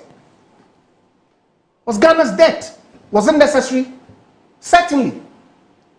Was it going to have consequences on a positive trajectory for our economy? Yes. So we can't give basic credit to that one too is too much to ask. I agree, government is a continuum. Certainly. Why not? But when you bastardize a previous administration for a certain process, and we all know, so of course we want to play ostriches with the facts. If you give me opportunity, I'll go there Because I do not for the life of me would ever give him the opportunity. Would never ever accept that Akufo-Addo administration mismanage our economy. Like we were told in the run-up to the 2024 general elections. Never. Because the facts don't support it. Why? When we came into government, we inherited issues. Major ones were the energy and the banking sector. They were not programmed. The government had to deal with it. How are you going to deal with it? Government had to go and borrow to deal with those problems. Then you get a pandemic that hits, compounds your problem. So you sit back and say, okay, let's take remedial action to try and build back on the pandemic that has compounded our problems. You bring a budget to parliament, you bring revenue measures, you approve the budget, you approve the appropriations, and you say you approve the revenue measures that would go to implement the budget. There will be consequences in breach of Section 22 of the Public Financial Management Act. Why, you haven't seen it? It had consequences. You saw the flight. We saw it. Then Russia hits. It didn't impact us. You are an import-dependent economy. Your freight cost moves from average 2,500 to in excess of 12. What was going to happen? Inflation balloons. Finally passed the act 3 or 4 months after. When you have already breached the law and the consequences have already started, you say it's mismanagement. There was a clear commitment not to go to the IMF. But the circumstances that we found ourselves in at the time required that that decision be taken. The president took it. The result was that you needed to restructure all your obligations. I've worked in a bank for 7 years. I was there with your niece Ophelia at First Atlantic. So I'm just telling you, and restructuring of obligations is not a crime. It's not mismanagement. We did it. It came at huge cost to the government. People suffered. Pensioners, we saw them. People have investments that to date, they can't even liquidate all of it. That was necessary. And the dividends of those difficult decisions is what we are seeing today. That's what we should say it. We shouldn't. Oh, crazy. So all of this, what is it in response to? Moro. Because I'm lost. Well, how are you lost? Hold on. First of all, my brother, I just noticed something very interesting, which is not substantial. But your pronunciation of consequence has changed. The consequence. Yeah. That's how I pronounce it all the time. No, I've known you for some time. What is happening to you? I've been eating a bofungati. Now he says consequence. My brother, no problem. That's by the side. And you know, Angozi, it wasn't just the way he pronounced it. Yeah. But it was also how he opened his eyes. And some of my viewers are complaining that they feel intimidated. So he should tone down small. I apologize. Yes, and you know your very good friend Robert Coleman. Since you are intimidating him, so he should relax small. Yes. No, it was when he got to the pronunciation of the word consequence. No, relax. No problem. Anyway, I'm not coming here again. Okay. No, please do come. Especially with this man to my right. No problem. All right. No, I mean, Ejapa, my friend, I think you have a right. Nobody is going to begrudge you to question the collective wisdom of the people of Ghana as expressed in the election results of 2024. You are now twisting the issue. Well, what has my view got to do with questioning the collective wisdom of the people? The people made a very... I voted too. Agreed. Except that I wasn't part of the 57 or so percent. Fantastic. So let's not go to questioning the collective wisdom. I haven't questioned any collective wisdom. They made a decision. Yeah, they took a decision, same as they took in 2016. Exactly. So what's the issue? Exactly. And behind let's not bring these tangential trying to incite people against. I mean, what is questioning the collective wisdom? I won't question any collective wisdom. Please let him. Whether or not the economy was doing well, okay, whether or not the social sector was doing well, and so on, all of those, can be expressed or were expressed in the outcome of that election. And I think it's important that we respect the outcome of that election. Rather, create the impression that the people of Ghana in their collective made mistakes. I don't think that they made mistakes. Look, the facts are clear. Within the last 7 months, inflation figures have improved substantially. Within the last 8 months, the value of the cedi has appreciated from 17 to $1 to about 10, 11 to $1. This is also a fact. You understand? It's also a fact that credit ratings have improved. These are all facts. No matter what you say, we cannot run away from these basic facts. For me, what we are discussing now is whether or not some measures have been started which will lead to a fulfillment of some of the promises which were made. And you admit that they have started, except that you say that they have not covered the whole country. The mandate is for 4 years, it's not for 8 months, my brother. He says until he gets to second data credit, he's not prepared to give any credit. But that's exactly what I'm saying. I'm quoting him right. Yes. That it may have started, but it hasn't got into second data credit, and therefore there's no credit. Yes. No problem with that. I have nothing more to say, my brother. Okay. Let's move on. All right. Now I'll respond because it is not true. Oh, you respond to this one? Why not? Okay. Why? Exchange rate was not 17 cedis in January. You see the consequences of what you are doing. Exchange rate was not 17 cedis in January when the Akufo-Addo administration. 14.7. Thank you. So let's not talk 17 because that's not true. Yeah. Yes, it got there at a point. At some point, yes. Oh, so now you are that it got there. But see, it did get there. No doubt. Why we are all living here. And now, how much is it? Well, it's 11. And is that not an it's but of course I agree that yesterday I listened to Dr. Prempe, my former boss. Okay. Ekusi said. Opoku Prempe. We've heard what the IMF has said. We know what the finance minister himself projected in his budget. The cedi exchange rate and its consequences on revenue. Hey, you are repeating this word. Oh. My friend, you are repeating this word. What did you say? Consequences. It's called. If my pronunciation is wrong, you can correct me. I'm happy to learn. Oh, Master, who am I? Yes. Who am I to correct you? It's called phonetics. Of course, we all learn. So please allow. It's phonetics. If it's incorrect, I'm happy. Please go ahead. Please go ahead. I don't have a problem with it. So really, I'm enjoying it. Okay. And I didn't say that the economy was good or perfect in the run-up to the election. No.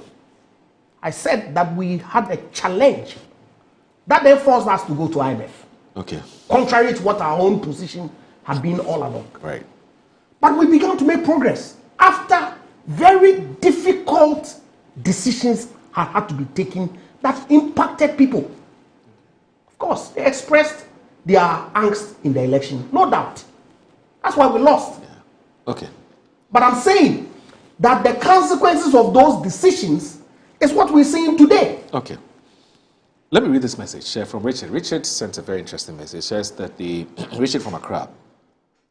This 24-hour economy is a great and new concept and will require a gradual strategic transition.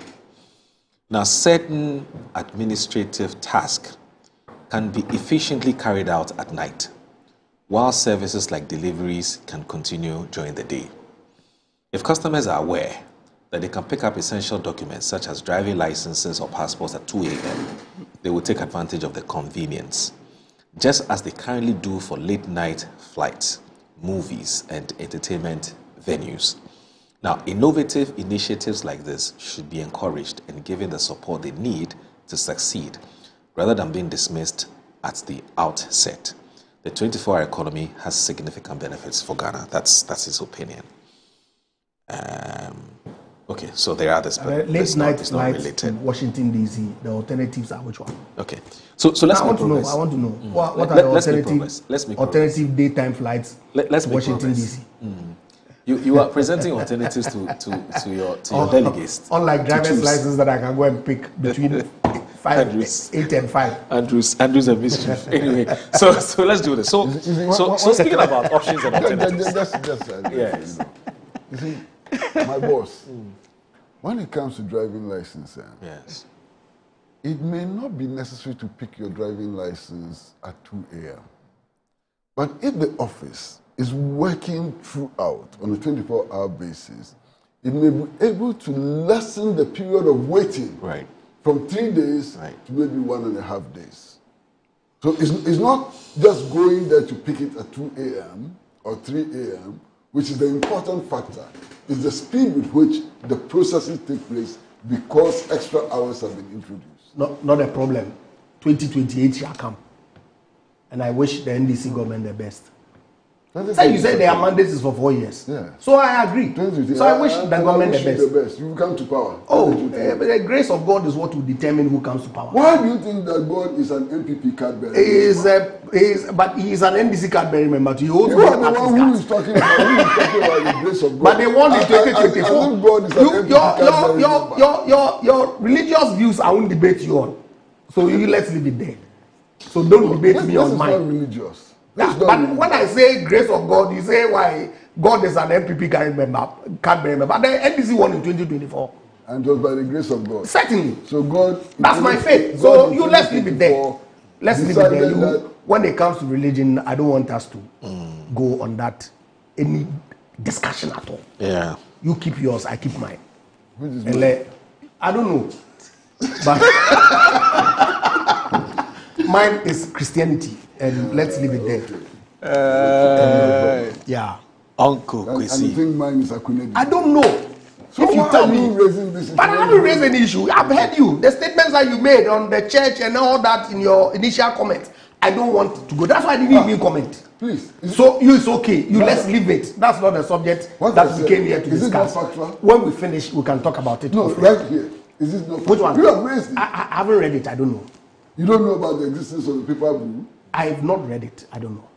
Google. Okay. You have a phone. Google. Yeah, I will when we finish the show. All right. Let's look at some interesting developments in your party. So 3 things. First of all, we do know the party issued a statement. It says MPP opens voter register. It's all part of the reforms that the party is undertaking. So it's under flag bearer race. We've also seen some back and forth between a former Agric minister and a former Deputy National Security Coordinator, Dr. Brani Champong, and of course he's a businessman himself, between him and the former Vice President and the former standard bearer of your party in the 2024 elections. And then Kwabena Ejipong has also filed his nominations and has been captured in today's Daily Statesman as well. So it appears that some people are walking the talk. They say they want to lead the party. They have filed their nominations. We'll see whether those nominations will be accepted or approved by the party. We'll look at it. Because you have up to 28th, I believe, of August for people to file their nominations and so on. So I want us to, first of all, look at the Daily Guide story about the opening of voter register, and then we'll play some videos for our viewers to watch, and then we'll take it from there. So Daily Guide this morning says that the Ernest Kofidu says the opposition New Patriotic Party has opened registration for additional delegates as part of the expanded voter register in preparation for the presidential primary scheduled for January 31, 2026. In a statement signed by William Yamoa, Secretary of the Presidential Elections Committee, the party directed all qualified officers and dignitaries falling under newly approved categories to immediately register with their respective organizational structures, including the National Secretariat, regions, constituencies, and external branches. The exercise, which began this week, will run until Friday, September 19, 2025. The party said an online registration link would also be made available to external branch executives for ease of access, while other qualified members have been advised to liaise with the constituency and regional offices. Now, the expanded voter register follows a decision taken at the party's National Annual Delegates Conference in Accra on July 9, 2025.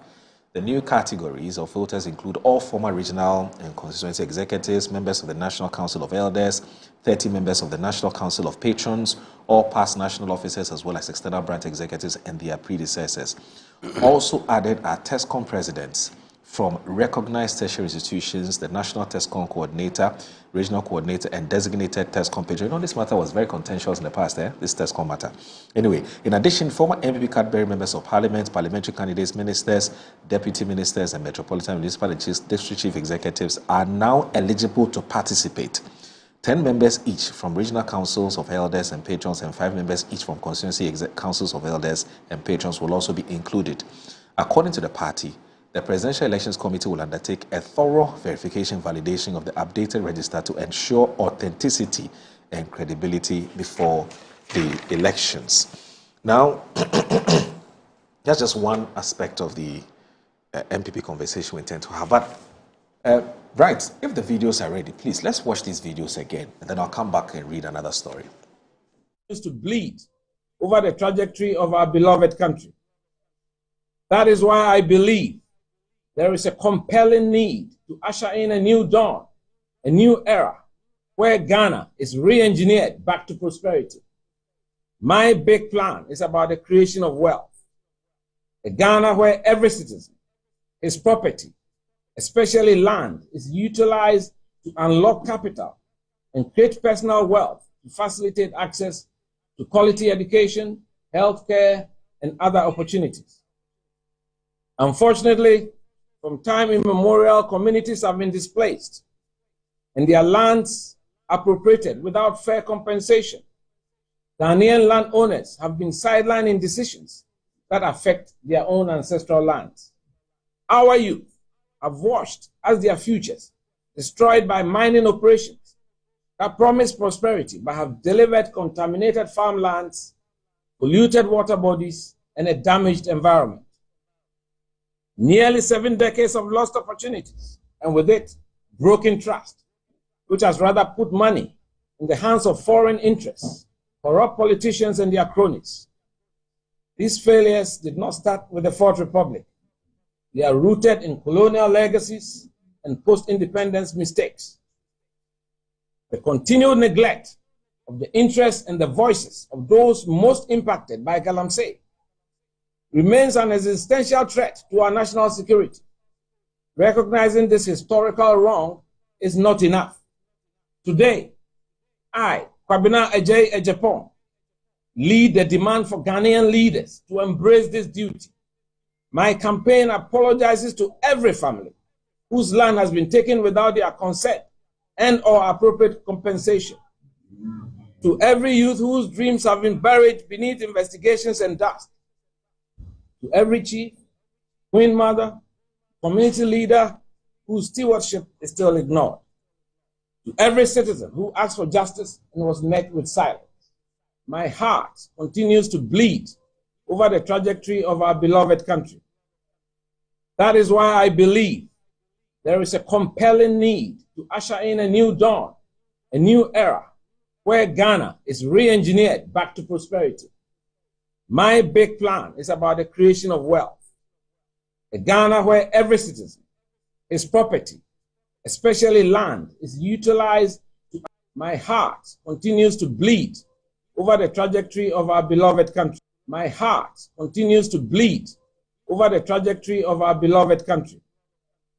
That is why I believe there is a compelling need to usher in a new dawn, a new era, where Ghana is re-engineered back to prosperity. My big plan is about the creation of wealth. A Ghana where every citizen, especially land, is utilized to unlock capital and create personal wealth to facilitate access to quality education,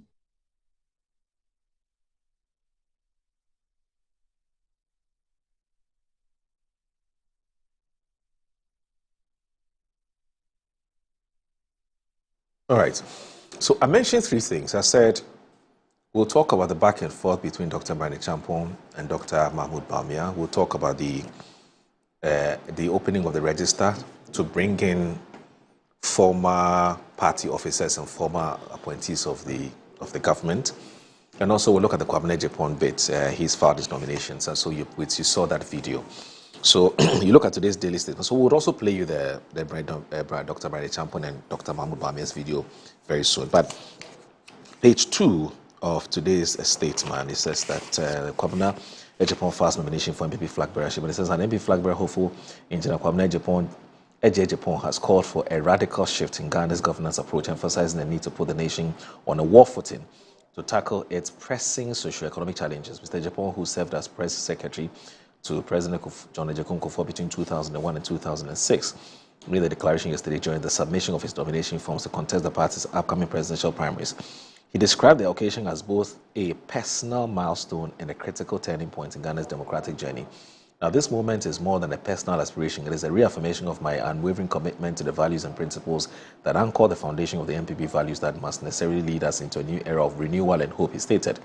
Mr. Agyapong said the country needs leaders unafraid to tackle difficult situations, to provide real solutions, and to serve with authenticity, integrity, and substance. Mr. Agyapong stressed the gravity of Ghana's current challenges, including economic decline, youth disillusionment, and environmental degradation.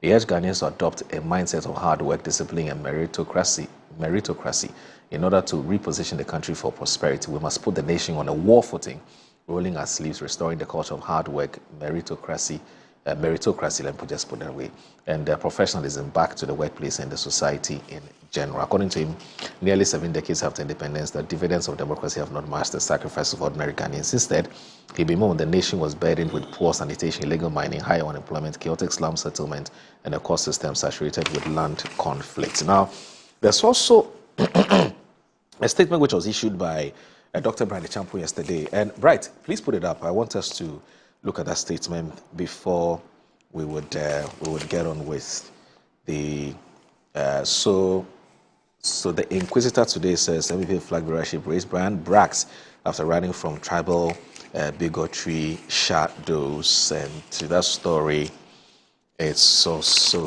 here. I want us to look at it before we kickstart our conversation. So here we go.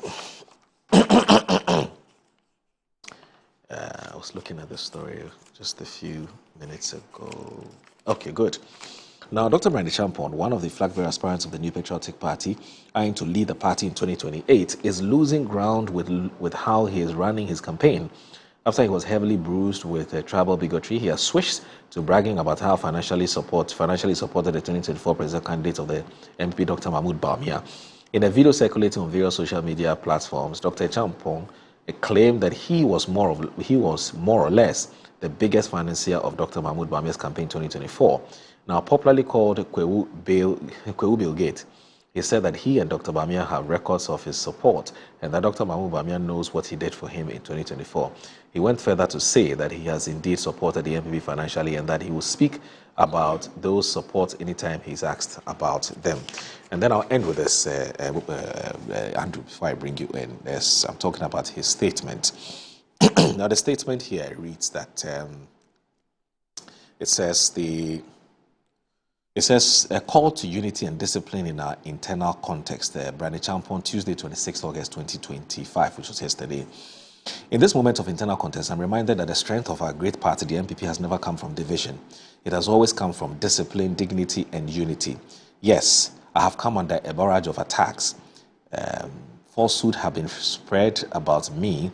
Fake materials have been shared to question my character. But through it all, I remain focused, not on retaliation, but on restoration. This is a contest of ideas, of leadership, and of vision, of power in focus, and it must be treated with the respect it deserves.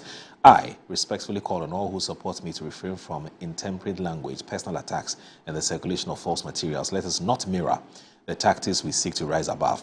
We are building something far greater than a campaign. We are building a movement to unite and rebuild our beloved New Patriotic Party. Let our words heal, not harm.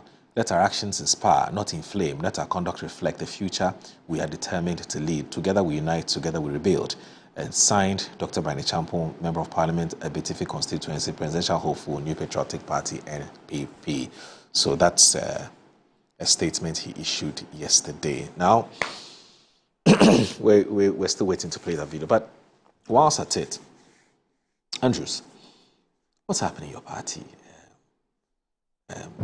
Dr. Mahmoud Bawumia belongs to a sect or a tribal group that is involved in some conflict somewhere in Ghana, and that affected you, significantly in the last elections as far as the upper regions are concerned, and the person says they have the data, and he says you can't discount the religious factor. So this ethno-religious, conversation or narrative which has crept into your campaign. Now, I want us to, so let's watch this video and then we'll play that to Dr. Mahmoud Bawumia as well. So that's Dr. Barney Champon. Second is to deal with that issue of tribal bigotry. Which tribal bigotry I do not know anything about. Facts are sacred, comments are free. If I meet with senior party officers or party officials across board, we should be able to have a frank indoor conversation. Some things we should be able to talk about amongst ourselves. It will not go out. And when we go out, we agree on what we present to the general public. It cannot be that if we are frank with ourselves internally, it is misconstrued as something else. I have not made any tribal comments, statements of any nature anywhere in this country. I have said that the data is obvious. There is an MPP problem and there's a candidate problem. And the candidate problem is unique and it affected us. The MPP problem we may be able to overcome in 3 years.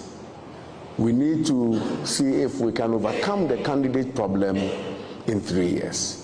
And if we cannot overcome the candidate problem within 3 years, then the decision is ours. This is something, a conversation that we have internally with party people. And when you have these conversations, they are not tribal comments. Indeed, MPP, sometimes we make certain decisions. I remember when I was the chief of staff to the then chairman, Jacob Echebi-Lamte, decisions were made for Greater Accra that if you are not a GA, there are certain constituencies we will not allow you to contest. You cannot come and say you are John Mensah from Kum Ashanti and the MPP will allow you to contest Ododo. Clote Colley, we have a constituency chairperson, is even an Akan, but for parliamentary, the party will not allow you. I think we're about 5 constituencies, about 5 or so constituencies that the party took a decision that if you are not a GA, we will not allow you to contest those. It didn't mean that the MPP was a tribalistic party. We went into an election where I supported the whole idea that if we bring Dr. Bawumia, we will get the votes from the north. That if we bring Dr. Bawumia, we will get the vote from the Zongos. He told me, I believed him. He told the whole party, we believed him. Indeed, in the general election, he told the whole country, except that they didn't believe that. And so when we come back to the drawing table, we evaluate those statements, the promises. You promised us that when we bring you, you bring the Zongos. The data shows that the Zongos did not come. You promised us that when we vote for you, you will give us the North this. These are your own words. It was fine then. You can imagine if I was a candidate and I had said anywhere that because I am the candidate, we will get the Akan vote and we will get the Muslim vote, I would have been crucified. It's not possible for me to say that. But it was said. It was said then. It was not, nobody took it out of term, out of context. Nobody accused anybody of being tribal. The statements that I made were facts that I was sharing with party people. It is only those who want to do propaganda that are out to town on it. I have no problem at all with it. This is a political season. Things that are said clearly will be twisted, and I understand that is part of the game. This is what we call the post-truth era, and I understand it. As we prepare to go into the primaries, I am very, very concerned and troubled that some of our presidential aspirants have embarked on a religious and tribal bigotry and propaganda against me in a desperate attempt to win votes. They totally ignore all the data and findings about why we lost the 2024 elections and want to mislead the delegates and the party with such propaganda. The one such issue that has come up, and I think it's important for all of us to know, is the Mamprosi-Kusasi conflict. An aspirant has said that delegates should not vote for me because I am a Mamprosi man, and that we will lose votes in the Kusasi areas and other areas. This is very unfortunate and demonstrates a complete lack of understanding of the situation on the ground. Ladies and gentlemen, since 1965, there have been 11 elections in Ghana. Since 1965. And the performance of the LPP in the 6, our tradition, in the 6 Boku zone seats, there are 6 seats in the Boku zone. If you look at it, the performance is as follows. In 1965, our tradition had 0 seats. At that time, I was only 2 years old. I had nothing to do with it. In 1969, we had 2 seats. In 1979, under Victor's leadership, we had 0 seats. In 1996, we had 0 seats in that area. In 2000, we had 1 seat. In 2004, under President Ford, we had 0 seats. 2008, we had 1 seat. 2012, under President Ford, we had 0 seats. When I was giving lectures and campaigning for the party to come into office in 2016, they did not say I was a Mamprosi man, a Northerner or a Muslim. When my campaign in the North made the difference in our winning the 2020 election, they did not say I'm a Mamprosi man, a Northerner or a Muslim. When Samira was campaigning the length and breadth of Ghana for this party, they did not say she was not. When I was giving lectures and campaigning for the party to come into office in 2016, they did not say I was a Mamprosi man, a Northerner or a Muslim. When my campaign in the North made the difference in our winning the 2020 election, they did not say I'm a Mamprosi man, a Northerner or a Muslim. When Samira was campaigning the length and breadth of Ghana for this party, they did not say she was not. when I was giving lectures and campaigning for the party to come into office in 2016, they did not say I was a Mapusima and not.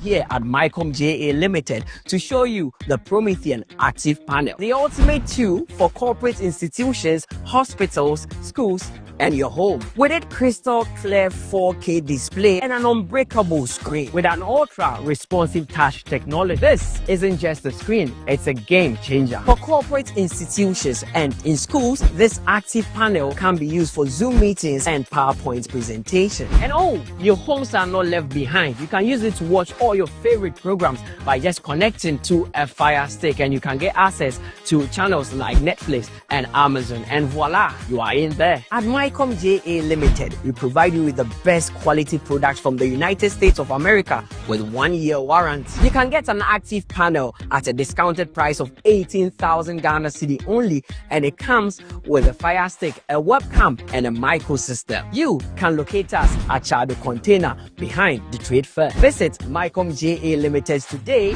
and elevate your tech.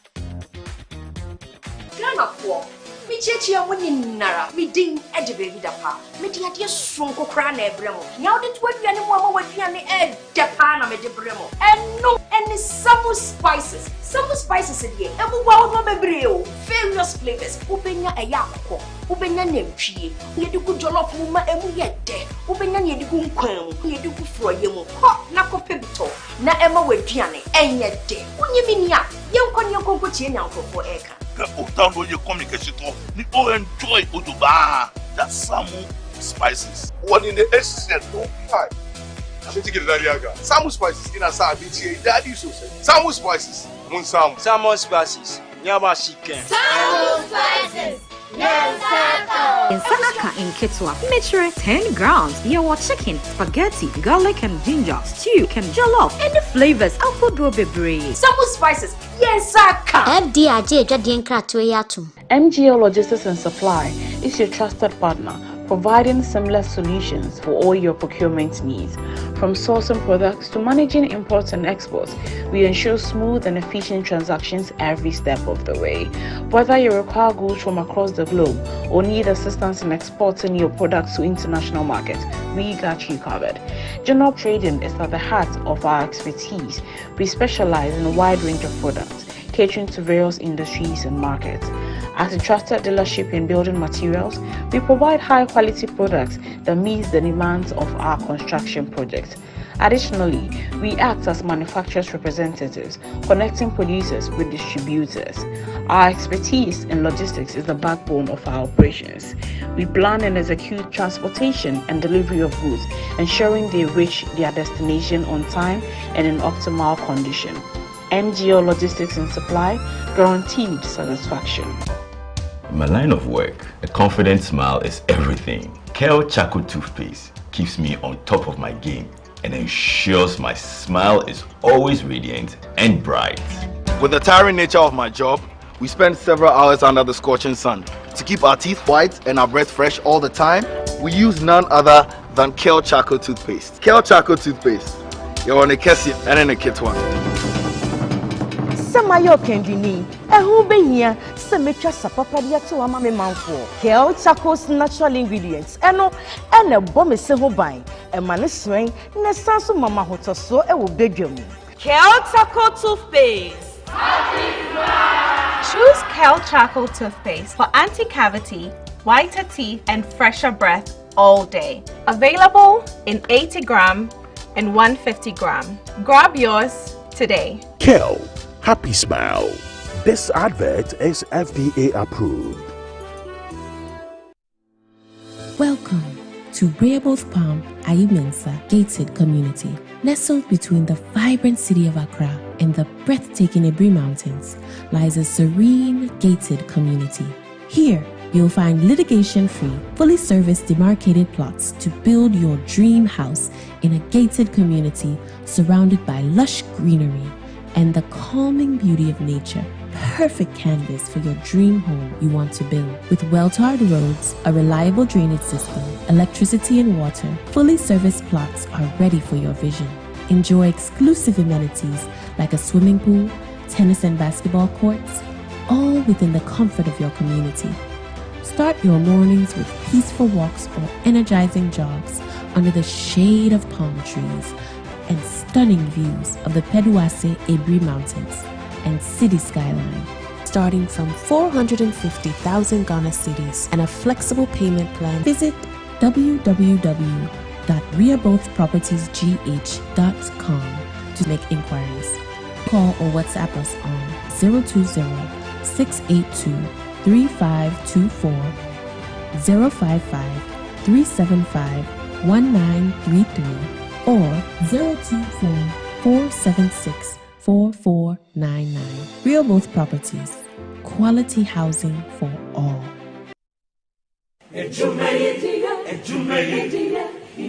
In life, choice is good, but choice plus safety is way better. Your safety and comfort is paramount. Under the cylinder recirculation model, you can buy LPG in a safe environment. All cylinders are inspected and maintained to the best safety standards, so your safety is assured. Just take your empty cylinder to the nearest exchange point and swap it for a filled cylinder. Different cylinder sizes will be available to meet your pocket size. Imagine cooking in a smoke-free environment. This will improve the health and well-being of you and your family. Choose LPG in a safer model of distribution. Cylinder recirculation model. Securing your safety. Creating more jobs. A message from the National Petroleum Authority under the patronage of the Ministry of Energy.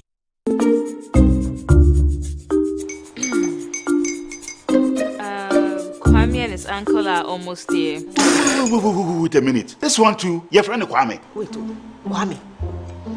As in the same Kwame again? Yes, Mommy. The second coming. Into all this tension just to reintroduce that broke boy from Kaswa. Why would you deceive the family like this again? Now I understand the whole delay. Troll from Kaswa dear. Why wouldn't he be late? Or be late? Of course.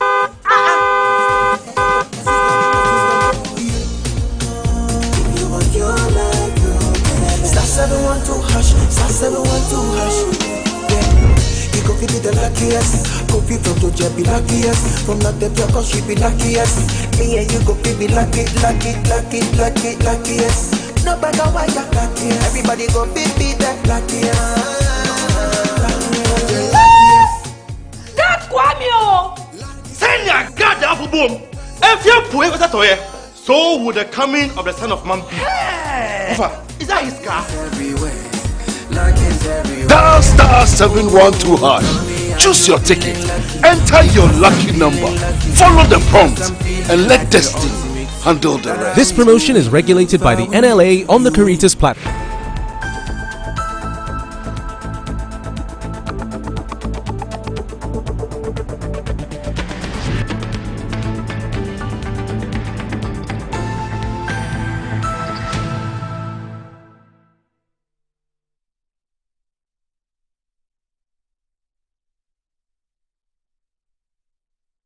So you're live in Good Morning Ghana on the Metro Television. Thank you very much for staying with us. And most of you have sent us, or some of you have sent us messages concerning our earlier conversation about 24-hour economy.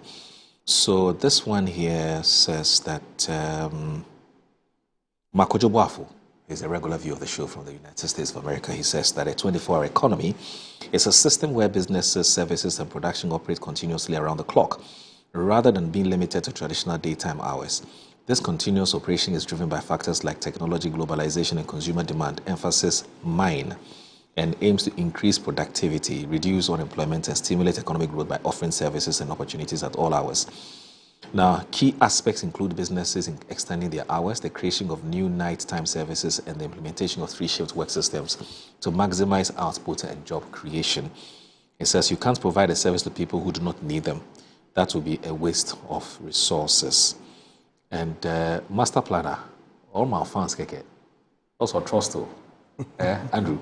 Also, He says that Master Planner Junior Policy Analyst Kintampo, some of us also enjoy it when Honorable Ijapa Mensah opens his eyes to throw more punchlines. President Mahama, after his 24-hour economy in Dubai transit, moves to Japan and Singapore to say what? After you demonize our economy as a crime scene, today you say Ghana is a gateway for business. When you deceive people to win power, the reality will catch up with you. We sold our colored TV for a radio without batteries. Master Planner Junior Policy Analyst Kintampo. Let me... Okay, so I'll read this. I'll read this later. So, yes, Andrews, you've seen the videos. Without an S. You've heard things. Without an S. Oh, okay. Andrew for short. So you've seen the videos. You've heard things. Your very good friend Kwabena Japan has also filed. So he means business. And also, perhaps before you go to this, the issue of the back and forth between Dr. Mahmoud Bami and Dr. Brian Champon. Help us appreciate what the importance of the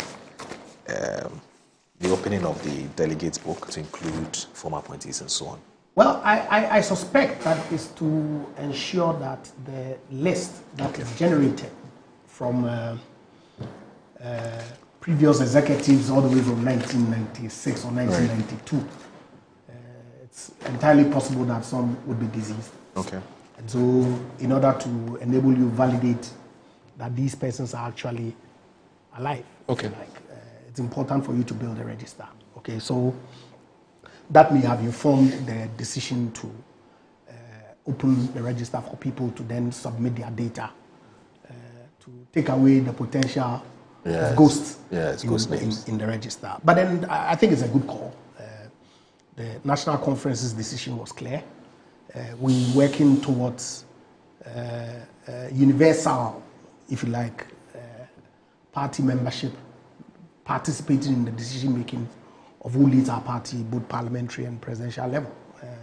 For now, this is the step that conference has adopted to phase it out in this manner, so that we can get some additional key stakeholders to participate for the upcoming presidential primaries. And then subsequently, if the data is built to the point where every card-bearing member of the party can vote, then we'll get to that point. Because I frankly believe that's where we have to go. And that's the sense that I get from the decision that conference took last July to get us there in some consistent, progressive manner. Right.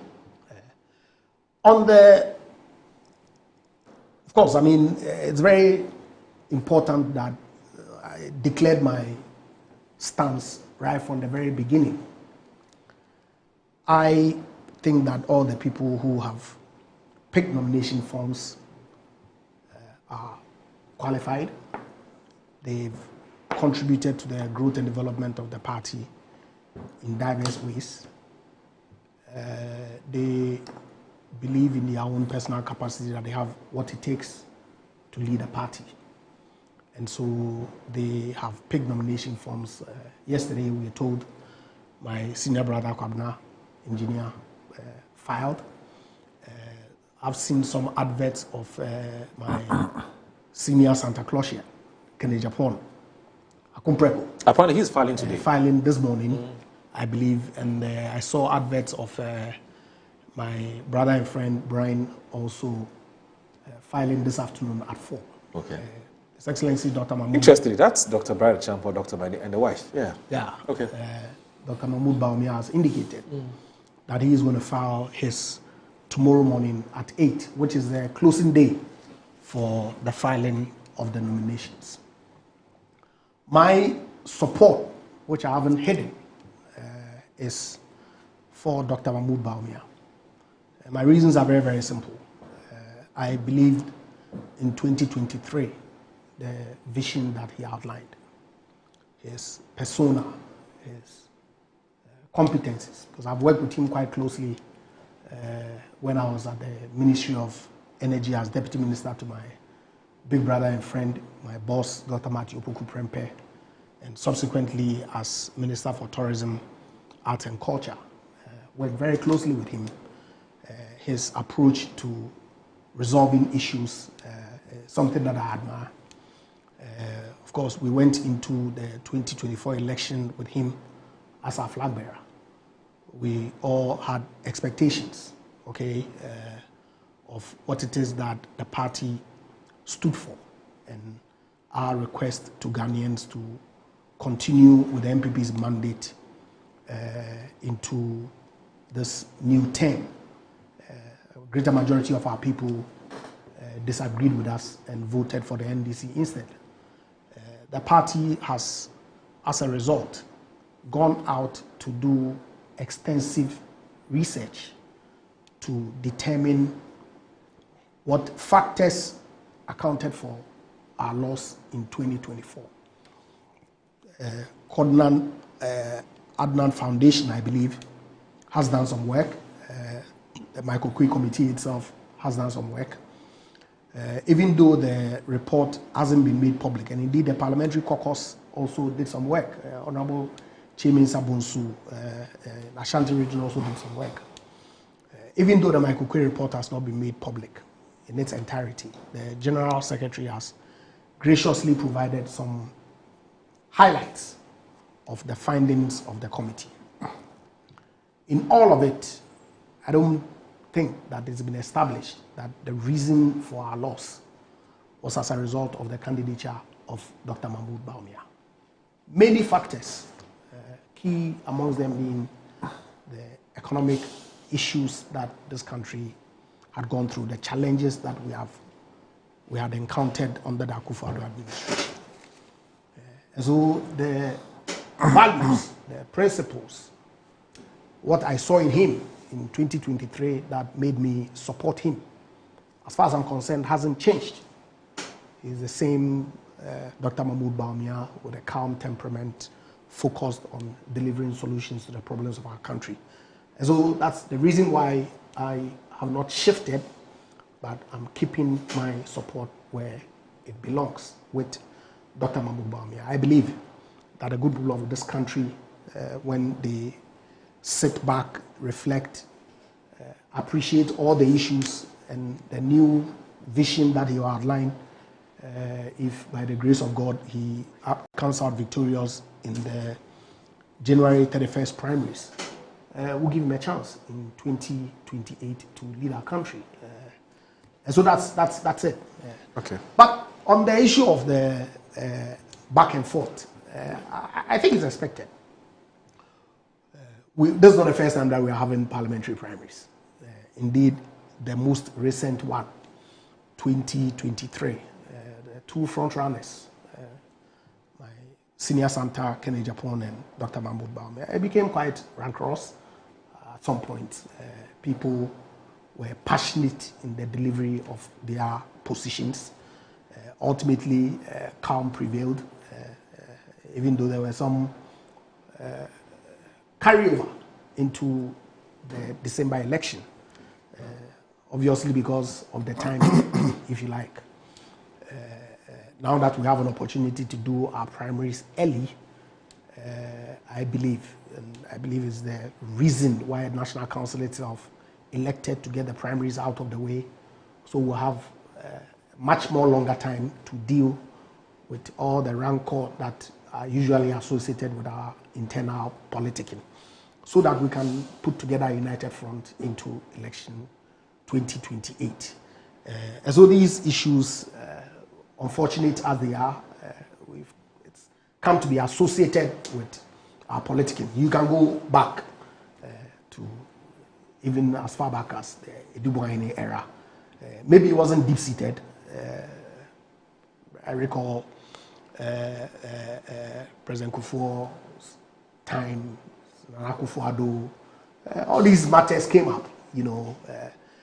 We tend to highlight some issues other than the key vision and go into personalities, you go into where you're coming from and all that, and how that then shapes the conversation, okay?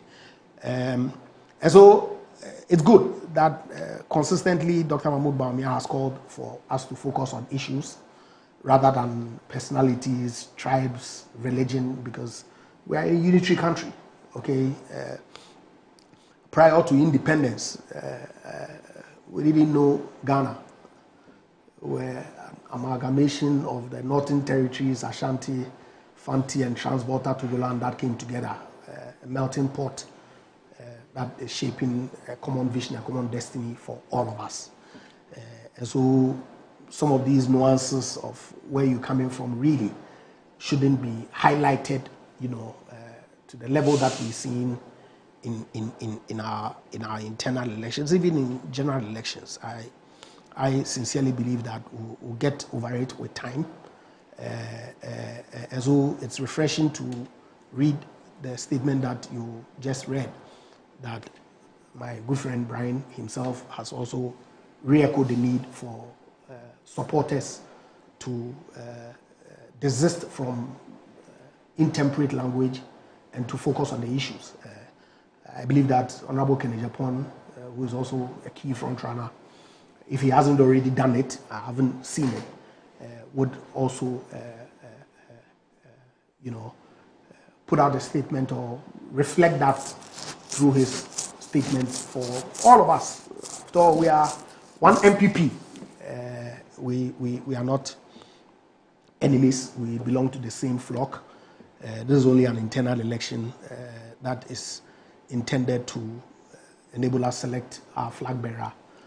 We'll need each other post January 31st in our quest to wrestle power from the NDC in 2028. So it's a good call. Okay. Let the supporters, all of us, including myself, reflect that in how we conduct ourselves between now and January 31st, so that whatever healing processes that we have to undertake becomes easier, seamless, smoother for all of us post 31st January 2026. Yeah. Now, be that as it may, you have basically made what I call a clarion call, or you're rallying all and sundry in the party to basically look at the MPP and do everything possible to make sure that the party is left in peace and not in pieces. Certainly. United front, etc. But I think it's also important that we interrogate, because you see, some comments have been made. Which comments have attracted a reaction from Dr. Mahmoud Bawumia?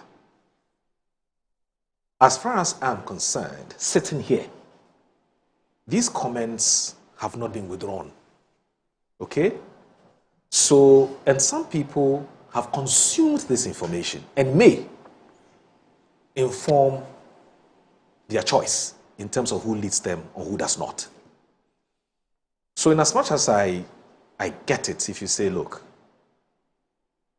let's smoke the peace pipe, let's look at the bigger picture, I get all of that.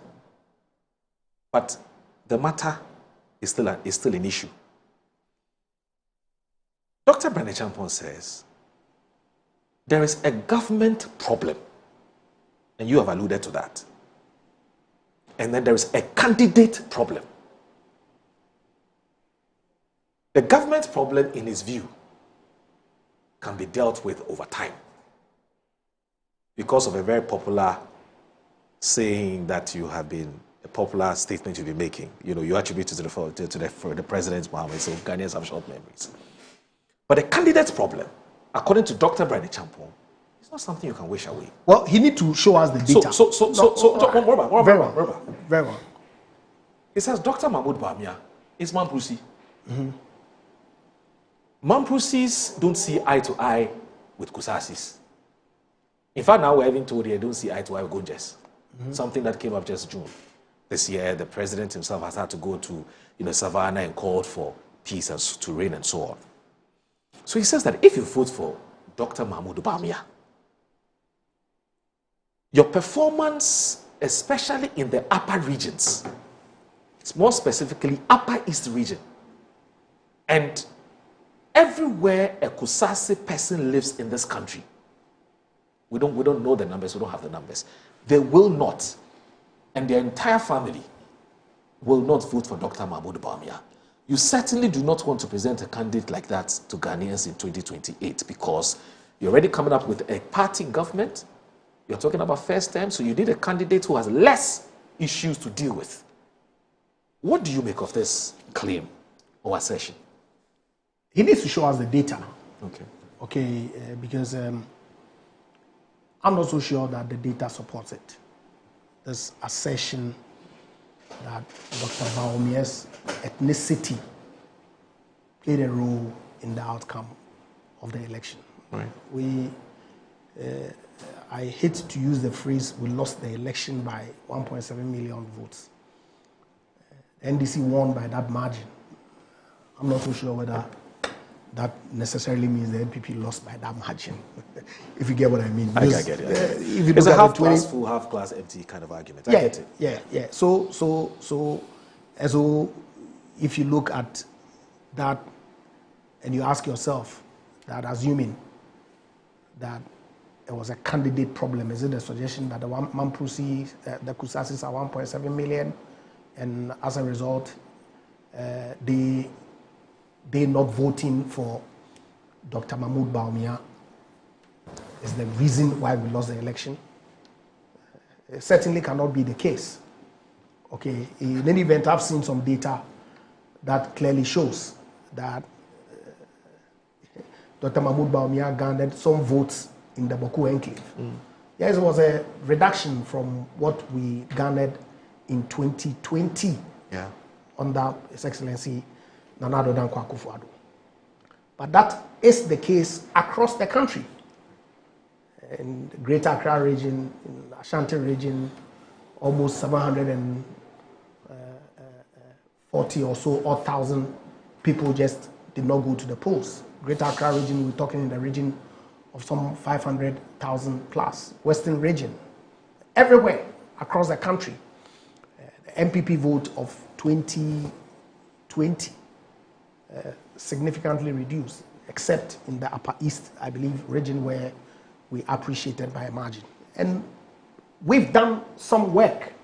The party has done some work to identify the reasons for the outcome that we garnered in 2024. I haven't seen anywhere in that data that suggests that it was a Mamprusi Kusasi problem that accounted for the loss that we suffered. I've seen some commentary on social media, for example, that skirt and blood voting is a regular feature in our politics. And so you go to Western North, for example, where my good friend Alex Tete, who is not a Mamprusi, is not a Kusasi, he lost. Dr. Mahmoud Bawumia, the MPP presidential candidate, also lost in that constituency. Question is if it was a vote against the candidature of Dr. Mahmoud Bawumia, why did Alex Tete, for example, lose? Examples have been cited with my good friend Alfred Obeng, okay, where you have Kusasis in his constituency. Okay, he lost his seat. Okay, so if it is the case that it was Dr. Mahmoud Bawumia who was the problem that was feeding into the outcome of the election, why did Alfred Obeng lose his seat? I lost my seat in Second D. Dr. Mahmoud Bawumia garnered more votes than myself in Second D. Okay, so really, I don't think that the data supports the assertion that it is his individual self that is the problem. Okay, we've heard the key reason being the debt exchange. People actually suffered. You had pensioners who went to picket at the Ministry of Finance. Very unfortunate situation. Okay, say government had signed onto an IMF program that required it to do both external and domestic restructuring of its obligations. Whether we carried the people along sufficiently enough, okay, which on hindsight, we probably did not, okay, and so they punished us. Right. Some punished us by staying away. I did rounds on election day. You couldn't feel the enthusiasm of the voters on the ground. Okay, inflation issues, cost of living had gone up. It's not in doubt at all. Okay, and so those are factors that clearly you can't attribute to a candidate per se. Okay, it was a general economic tagging of our party as a government of state capture. You recall? Say we're living ostentatious lives. The president was flying, as far as I'm concerned, necessary travels. So let's just say there were that a myriad of issues that contributed to our loss. Okay, but there's a second layer of the argument. Okay, so I'm coming to you shortly. But No there's a second layer of the argument. Now, the second layer of the argument is that amongst the chief reasons why Dr. Mahmoud Bawumia was presented to Ghanaians, or in fact, among the chief reasons why proponents of Dr. Mahmoud Bawumia were solidly behind him and were marketing him, was that in addition to his competences, or in addition to his attributes, he's also a northerner and also a Muslim. Yes. Now, the NPP has had a very, very genuine difficulty of winning over the Zango and the Muslim community. And I'm saying Zango because a lot of times people think that everybody in Zango is Muslim. No, there are Christians living there. So the Zango and the Muslim community. And that a Bawumia card, a Bawumia ticket will reverse, hopefully, that trend. Yes. And it was more or less like his USP, a unique selling point, or the market people say unique selling proposal. Now, if the man goes into an election and delivers this outcome, now this outcome I'm talking about is not even the general outcome, but if you check the votes in the Zongos and within the Muslim community, you would agree that he didn't do well. How do you then, and it is within that bigger context where Dr. Brian Champon is coming from. On the contrary, it's a narrow context. So he says... You say that within that narrow context. Okay, into Orbra. Sorry. So that he says, if this is what you presented to us, and he said, I believed it, as Dr. Brian Champon, that when we take Bawumia to the context, this is what you do for us. We are back, and he didn't do that. In fact, our electoral fortunes have even dropped further.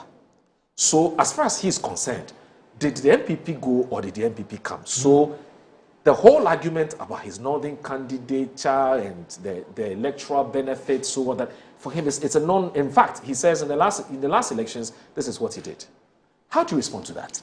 So why did the party, if this is the reason, right, that we performed the way we did, why did the party bother going around the nation soliciting for reasons why we lost? We could have just closed shop and said that, well, we said that we were presenting a northern candidate and that he was going to pull the magic for us. And so to the extent that the northern candidate did not deliver, that's the reason why we lost the election.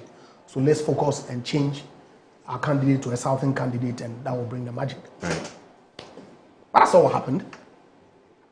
And the data that has been generated by the various research that has been done clearly doesn't suggest that it was as a result of the personality of the candidate, the reason why we performed the way we did in the election. Okay. It then goes to confirm that indeed and in fact, bread and butter issues really determine how people vote as opposed to where they come from.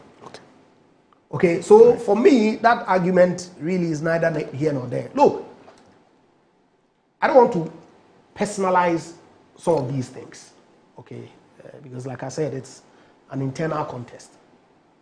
But in the run-up to the election, we had Samuel Kudeta Blackwell, my good friend. I was here with him. I was sitting here, he was on this side is a majority caucus, and this is the minority caucus. So Every time I came in the studio, I made sure I sat on the right side. You mean you know your level? Somebody was here with documents. Ghanaians were sold a certain narrative that the MPP administration was embarking on a certain state capture. It fed into our performance in the election. So all sorts of accusations against the Senate transaction, for example. Okay. Look, there's a lot of blame to go around. And I think that as a party, we ought not be selective in nitpicking some of these things as basis for what it is that one candidate or other represented, or what contribution that one candidate or the other made towards our electoral fortunes. What it is this, that everybody, like I said, amply qualified. What is your vision? Dr. Bawumia has outlined his. He outlined it in 2023. He didn't outline his northern strength necessarily for me to believe in his ability to lead our party into the election. I'm not convinced, okay, that his northern background necessarily should be what defines how we select our candidate. Of course, because of a certain pigeonhole that the MPP itself have been put in, chiefly by our NDC friends, that we are an Akan party. The thinking was that if we selected somebody who was non-Akan, we would break that pigeonhole description of our party to demonstrate that we are a national party, which we've been able to do, except that it is obvious from the research that has been done post the election that people from the Zongos and from the north felt that their economic circumstances, okay, were more important to them than voting for, if you like, their kith and kin. But certainly, if you look at the introduction of Dr. Bawumia into our body politic over the period, you can see that the MPP has grown in terms of numbers in places where we did not have that kind of support. Of course, people stayed away. And so what it is that we are able to do as a party between now and 2028 to get our key support base who for some reason felt that they were disappointed with us, they were unhappy with us, and so, well, they do not prefer the NDC who added only about 100,000 more to their 2020 votes.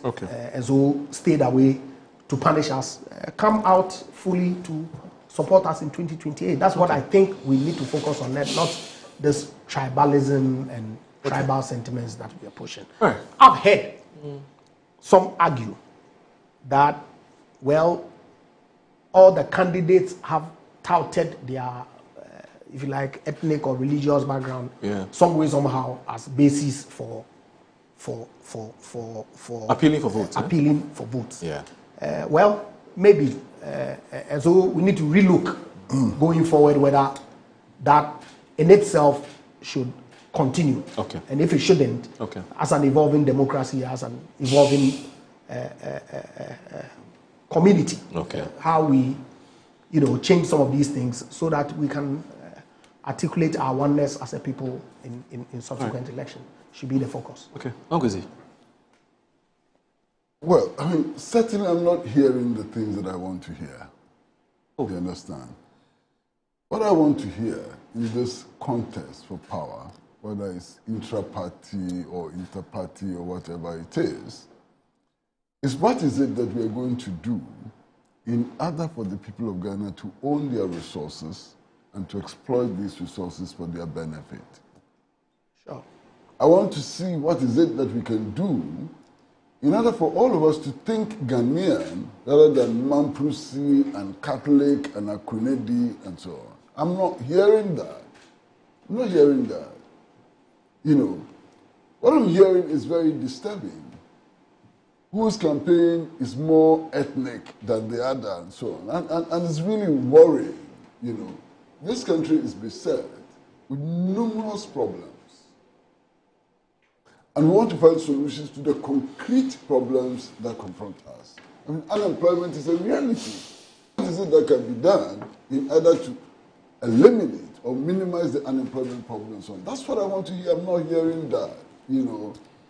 And it's all about either Dr. Mahmoud Bawumia or Kennedy Ejapong or Brian Achampo and so on. And who says that anybody cares about any of them?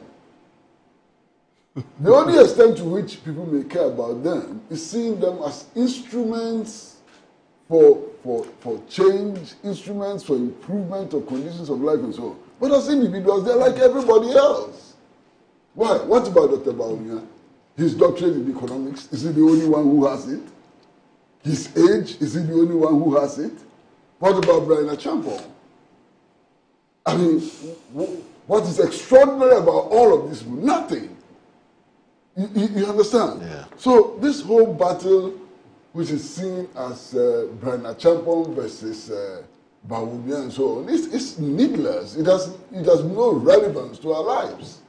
You understand? That's where I'm coming from. Now, let us be honest. All these attacks on Brian Achampo, what is it that Brian Achampo has said, which all of them have not said before? What is it? What did he say? That we were told in the run-up to the 2024 elections, the ethnic competitions that they did, who is going to disagree with that? I heard on many occasions that the preference for Dr. Bawumia was that the NPP was seen as an account party, and that it is time to change that narrative in order to maximize votes in non-Ashanti areas. Didn't you hear that? Right. Did you hear that or you didn't hear that? Fact. So why the attacks on Brian Achampo when he said the same thing? For example, we were told that NPP's chances in the Ashanti region were dicey for a number of reasons. One, because of Alan Chematin's exit and so on, it was dicey. And what was the remedy which was suggested? The remedy which was suggested was NAPO and the endorsement of the Asante for NAPO's candidature. Is that not true? Yeah. So what has Brian said which is outrageous? This religious thing that we played on, you didn't hear? That it was time to have a Muslim also in the Flagstaff House. You didn't hear that? Did you or did you not hear that? Yeah. And then what was the outcome of the elections? The outcome of the elections showed that all of these assumptions were useless and that they didn't play up in the elections. And that, as my brother here says, people were more concerned about their economic plight than who is a Muslim, who comes from the Zombo and so on. It didn't matter to the people of Ghana. Indeed, to the extent, people played the religious card to the extent that all the candidates were just jumping from one prophet to the other, from one prophet to the other. They were donating how much? Giving check collection of 50,000 cedis. You remember? Yes. We saw all of that. And all of that was when we told them. Did they come to you? I'm not a prophet. I'm not a prophet. If I were a prophet, they would have lined up behind my door. You know. And no, we told them that the exercise was a useless exercise. It was not. You remember? We told them that these prophets have nothing to offer you. They set up an office for them at the Jubilee House. You haven't heard my comment? No, I didn't. Yeah, well. Oh, Java. Anyway, please go ahead. Yes. So all of that was an exercise in futility. Yeah. You know, I mean, we kept making the point to the extent that somebody like Dr. Mahmoud Bawumia now started flaunting his membership of the Boys Brigade. What is that? We are going for an election. You want to be president of Ghana. Does it matter whether you came from the Boys Brigade or you came from the Boy Scout or you came from what? Does it matter? Okay. You're just wasting our time. Let's move on. So your very good friend, Eugene Boachientry. Yes. He sent some messages. Oh, he says I should say good morning to both of you. You know he's aspiring to become General Secretary of the MPP. I think he'll be a fine General Secretary, Yes. to be honest with you. I think he'll be a fine General Secretary. Mm. But all right, so he says whether you were... It's not for me to say. And Japan knows that you'll be a fine general secretary, but he won't say it. Right. So he's a former Sudan MP. He says say that it. whether you wear Baumia's cap, Kwabena sandals, Brian's boots, or Ken's smock after January, we all wear the elephant. Our opponent is not each other, but the NDC in 2028. The flag bearer race is a contest among brothers, not enemies. And he continues to say that if we remain divided after January, the NDC will win. If we unite, the NPP will win easily in 2028. No matter who wins in January, the NPP must wake up on February 1st as one family ready for victory. And then finally, there's a problem. Yes, finally. Let me finish this. I beg you. Let me finish. It says 2028 is not about who shouts the loudest. It's about who unites the party best. My final word is simple. A divided MPP is a defeated MPP. A united MPP is an unstoppable MPP. Let us choose unity, fairness, and discipline, and together we'll secure victory in 2028. Honorable Eugene Boachi entry, aspiring General Secretary of the NPP. All right. And then let me also do this quickly. Now, Sani Sadiu says that this MPP internal wranglings and brouhaha and their shambolic performance in 2024 general elections has very little to do with Dr. Bawumia. The Honorable Ijapa Mesa has enumerated a number of issues that went against his party, and those were the reasons. Ghanaians actually had wanted Akufo-Addo's name on the ballot box so as to show him his smoothness level, but the two-term tenure arrangement didn't allow that and was left off the hook. Otherwise, it was a vote of no confidence against Akufo-Addo, albeit Bawumia's sophistry added insult to injury. The previous government performed below par, and that's all. Good morning, Sani Salihu. Ilyasu from Tamale says that, good morning, Alhaji Moro. The ethnocentric comments by Dr. Brian Champo must be condemned in no uncertain terms. His assertions are far-fetched and dangerous for our democracy. Such persons make such comments must be punished by delegates in the upcoming presidential elections. Hassan Eriga is a Kusau. He should have won all presidential elections he contested in Boku and Kusasi dominated areas. If Brand's thinking is anything to go by, much as we need political power, we must refrain from acts that has telling effects for us as a people. Master Planner is back. He says that former President Nana Addo was tagged with so many frivolous allegations, and people even went to the point that he's too short, so he cannot be president. He doesn't have John attached to his name, so he cannot be president. Today, it is Dr. Mahmoud Bawumia, and I don't expect anything new rather than unfounded accusations and allegations. According to research and data, religion and tribe plays a mini-micro in the presidential elections. I'm a delegate, and I'm voting for Dr. Mahmoud Bawumia once again, inshallah. We did same for Kufuor and Nana Addo. We shall do same for Dr. Mahmoud Bawumia. Shalom, Master Planner, Junior Policy Analyst, Kentampo. And this one says, Talachi Hamza from Pig Farm says, good morning, my brother. Dr. Bawumia should accept the fact that he's a victim of circumstances. What didn't we hear Dr. Bawumia say during his campaign in 2024? Dr. Bawumia called on the delegates to vote for him because he's a northern and a Muslim. He went ahead to say that a Muslim and a northerner, he was going to win votes from the Muslim and from the northern sector. I think the Bawumia should stop complaining because he benefited from it. He should remember that what goes around comes around. And this one from, so Kujo Adamensa says hello, a data bank. He says I should say hello to both of you and that he's enjoying the show. Mystic Wonder says that from Nsawam Doji says, good morning to you, Moro, and your panelists. The MPP has lost credibility a long time ago, suffering from leadership crisis and the center cannot hold. Since when did Dr. Bawumia remains non-acan, he cannot become a president on the ticket of the MPP? Who says he cannot be? Anyway, Musa Bato and Sawasi says, Moro, Japan Mesa in an attempt to defend the indefensible, he ended up contradicting himself. He said he lost miserably. So the loss was due to economic issues. The question is, who is the head of the economic management team? They can run, but they cannot hide. However, we humbly appeal to them to relocate their fighting to Burkina Faso or even fly to UK, and after they are done, they can return to Ghana to continue enjoying the reset agenda. And finally, Kwame Sapwasi to CDD, your very good friend, he sent a message to Kwame said it's a pretty long one, but I'll try. It says tribal and religious politics in Ghana are nothing new. They have always simmered beneath the surface, shaping loyalties and voting patterns. What is telling, however, is how such undertones are treated depending on who makes them. When Dr. Mahmoud Bawumia and said he could count on northern votes because of his extraction, or when he implied that his election would see the Quran raised in the seat of government, the words were heavy with tribal and religious connotations. Yet there was little outrage. Silence prevailed because it was Bawumia speaking. Today, the same Dr. Bawumia points to the dangers in Dr. Brian Champo's words. Suddenly the alarms are sounding. This is the double standard that at the heart of our politics. Statements are excused or condemned not for what they mean, but for who.